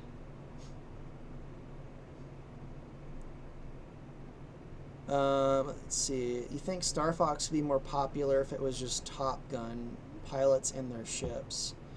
I'm not sure what would make Star Fox more popular. We don't have, like, numbers and stuff yet, but if we're going by the Japanese audience, it seems like the new stuff isn't doing too well, so I don't know what would be popular. I mean, you know, with Event Horizon, I'm just doing what I think is... I want to use the word right. That kind of implies, like, a morality to it. What I think is... I'm doing what I think is right, in air quotes, for Star Fox. But I'm not necessarily doing it because I think it's what people want or whatever. It just seems like it's working and people seem to be getting into it. So, I really don't... I mean, just a few months ago, I thought I had my pulse on the Star Fox fandom. I thought they never want to see 64 again. I'd been in touch with the Star Fox fandom in various places for years, and that was one consistent thing I'd been hearing, is no one wants to see 64 again. Like, it'd become a meme. Like, just going into different forums or, like, on Reddit, like, the whole idea of them just doing 64 over and over again was a huge meme, so... But then they redid 64 again, and it seems like... Again, it's hard to tell with the internet, but it seems like enough of the fandom kind of, like, embraced it. So I'm like, well, I guess the fandom is fine with that, at least to some degree. So I don't know what the fandom wants. I really don't. And also, you know, with the way they changed and the way they changed and portrayed the characters, at least some of the fandom seems to prefer that. So I'm like, I guess I don't know what the fandom wants. So I really don't know what would make Star Fox popular. I really don't. A half-naked Crystal probably would make Star Fox popular. There's my really cynical answer. That would make it popular, I guess. Just half-naked Crystal would probably make it popular, at least with certain demographics. Oh man. Strauss, I trust you with Star Fox ice cream. Well, thank you. I treat Star Fox as like an important thing that I can't fuck up. Like there's ideas and things I've wanted to do that I've told myself I can't really do that. I can't really do that because it probably wouldn't work or fit. I'm trying to think of an example of something I really wanted to do that I just like I can't do that in Star Fox. I know there's a few things. I think I even pushed that a bit, like with the cigarettes and stuff. But well, I feel like one thing I want to do but I can't do is I think Star Fox does need what I would call a bittersweet ending. An ending that's both sour but also kind of like makes sense, and there's also an ending that is that's like this conflict between being a happy ending but also being sad at the same time. But I have a feeling that won't go over well, so I told myself I don't think I can do that. So that's kind of an example of how Star Fox it has a thing, it has some rules, and you can push and bend those rules, but if you go too far, Star Fox starts to lose the thing it is and what people like. And that's happened to so many franchises. Like, if you're gonna warp and change things so much, just do your own original thing. And people are like, well, that boxes it in and it can't be too creative. And like, limitations can force creativity. Like, look at what I've been doing with the fucking Free Space engine. This engine with all these fucking limitations, it's forced me and other programmers to get really fucking weird and creative to make things happen. So having rules and stuff that you have to follow is not necessarily a bad thing. But you can probably already tell with my original stuff I'm going to have that bittersweet ending. But there's... So with Star Fox, I very much treat it as like there's these rules and there's things in Star Fox that you have to kind of...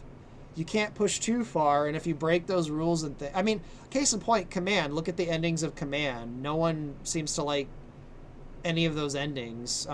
There's some pretty downer endings in Command. So yeah, Star Fox is important enough to me that there's ideas I've had that I've really wanted to do that I've told myself I can't do that because it's Star Fox. So, yeah. I mean, even something like, you know, What Happens to Farah is really, really pushing it. I think I'm going to get off in just a second, though. My nose, I'm getting really hungry, and my nose is not getting any better. Let me see if there's a question. So here, make Fox be at his absolute limit and make his conflict giving up flying, giving up Star Fox, and moving on with his life. Are you talking about with Command? See, Alpha SSB says, I think the fandom really just wants Star Fox. Yeah, definitely, for sure. No one wanted to retread 64 again, but the remake looks to be Star Fox. I think he meant best shot at survival. I think, yeah, I do think a lot of people are in I guess I'd call it survival mode, where they're willing. It's really kind of sad, but like I get it. It's they kind of just want it to survive, so they're willing to maybe let things slip here or there. I think you're right about that. I think the fandom's in survival mode. Yeah, that's probably the case. So, but I guess by extension of that, it does make it hard to figure out what I'll say what a majority want, because I do think there's people that want different things in Star Fox. You know, there's people that like adventures. They like Crystal, they like Adventures, and they're like, oh, we want like an Adventures remake or something like Adventures. And I've seen people be like, oh, no, don't do that. So like, I'm already seeing, like, I don't know, it's hard, it's kind of hard to figure out what something the most possible people of Star Fox would appreciate and like. It's kind of hard to figure that out at this stage. So, but I think you're right about the being in survival mode with the fandom. See, would it be all that bad if Nintendo sold the... I mean, again, that depends on who gets it. That depends on who gets it. But Star Fox has been worked on by a bunch of different companies that are not Nintendo themselves. They've usually had Imamura attached to all of those different things, though. So there's some kind of influence from Nintendo proper in it, or Miyamoto, and in the case of like Zero. So selling it to another company just I don't think they would, though. I really think they're a company that loves control so much that they would rather just hold on to it. But selling it, that's just a flip of the coin. It really depends on who gets it. That could end up working out or could end up being worse. Like, it depends on who gets it. Like, I'm trying to think of a company that probably could do something cool with it, or a company that would make it worse. If EA got its hands on it, it'd probably end up being it'd probably ruin it if EA got their hands on it. So that's a question that's hard to answer. It, like, really depends. My kind of feeling, though, is a lot of people like Imamura. I know there's people that don't like things Imamura have said about Star Fox, but I'm as time goes on, I'm starting to think that Spirit of Star Fox might be him.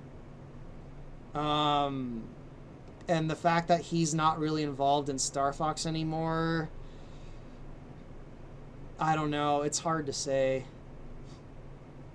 Because, Imamura has come up with most of the background stuff for Star Fox. I think he's, for better or worse, he's kind of like the spirit of it in a way. So I think now that he's not involved, I don't know. I really don't know. I don't know, so I'm just going to keep making Event Horizon and then just move on with my life when I'm done. I think I'm done with Star Fox after I'm done with Event Horizon. There's other things that, like my own stuff, that I feel like I need to put all my, my investment and stuff in. Like, I don't really need a new Star Fox thing. I don't need a new Zelda. I don't need new Star Trek. I don't really need more of these things that have been around for a really long time. It's kind of sad that I feel like Star Fox never met its potential, but, like, I got 64, I got Adventures, even though I was disappointed with it, I got Assault. I've had my fun. I've got to work with Estelle. I've got to make a Star Fox game. I don't know that I actually need a new Star Fox game that just wows me.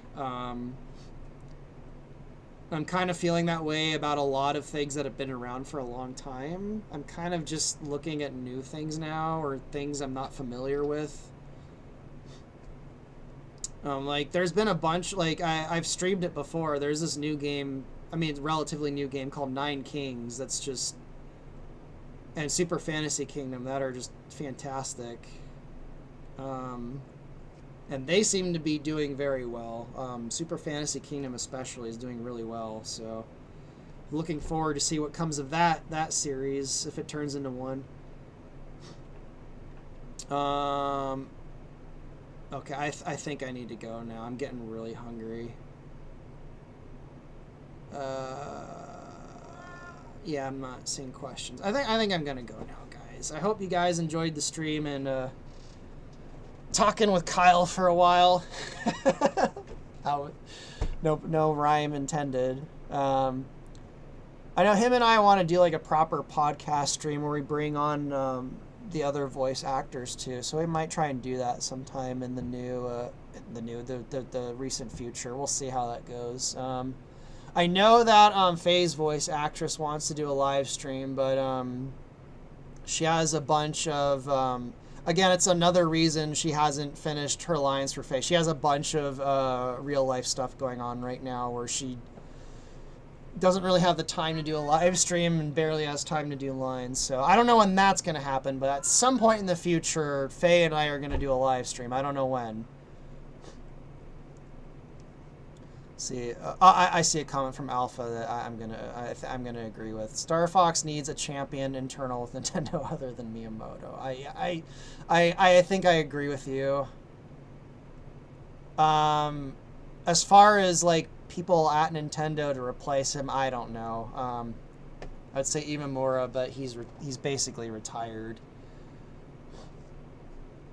Papetoon Pals was that you that suggested that name? Luker? I thought Kyle came up with Papetoon Pals. Was that you? Because yeah, we were gonna call it we were thinking of calling it the Papetoon Pals podcast. Although I was thinking of calling it the Papetoon Pals pubcast. But yeah, I agree about I don't know him personally, but I suspect there are some things I know that make me think Miyamoto's probably not the best champion for Star Fox. I'll leave it at that. But I might have said that about Imamura a decade ago. But I don't know. But yeah, anyway, I think that's probably a good place to end the stream. Bye, guys. See you guys next time, if I can find the button that stops the stream. There it is. See you, everyone.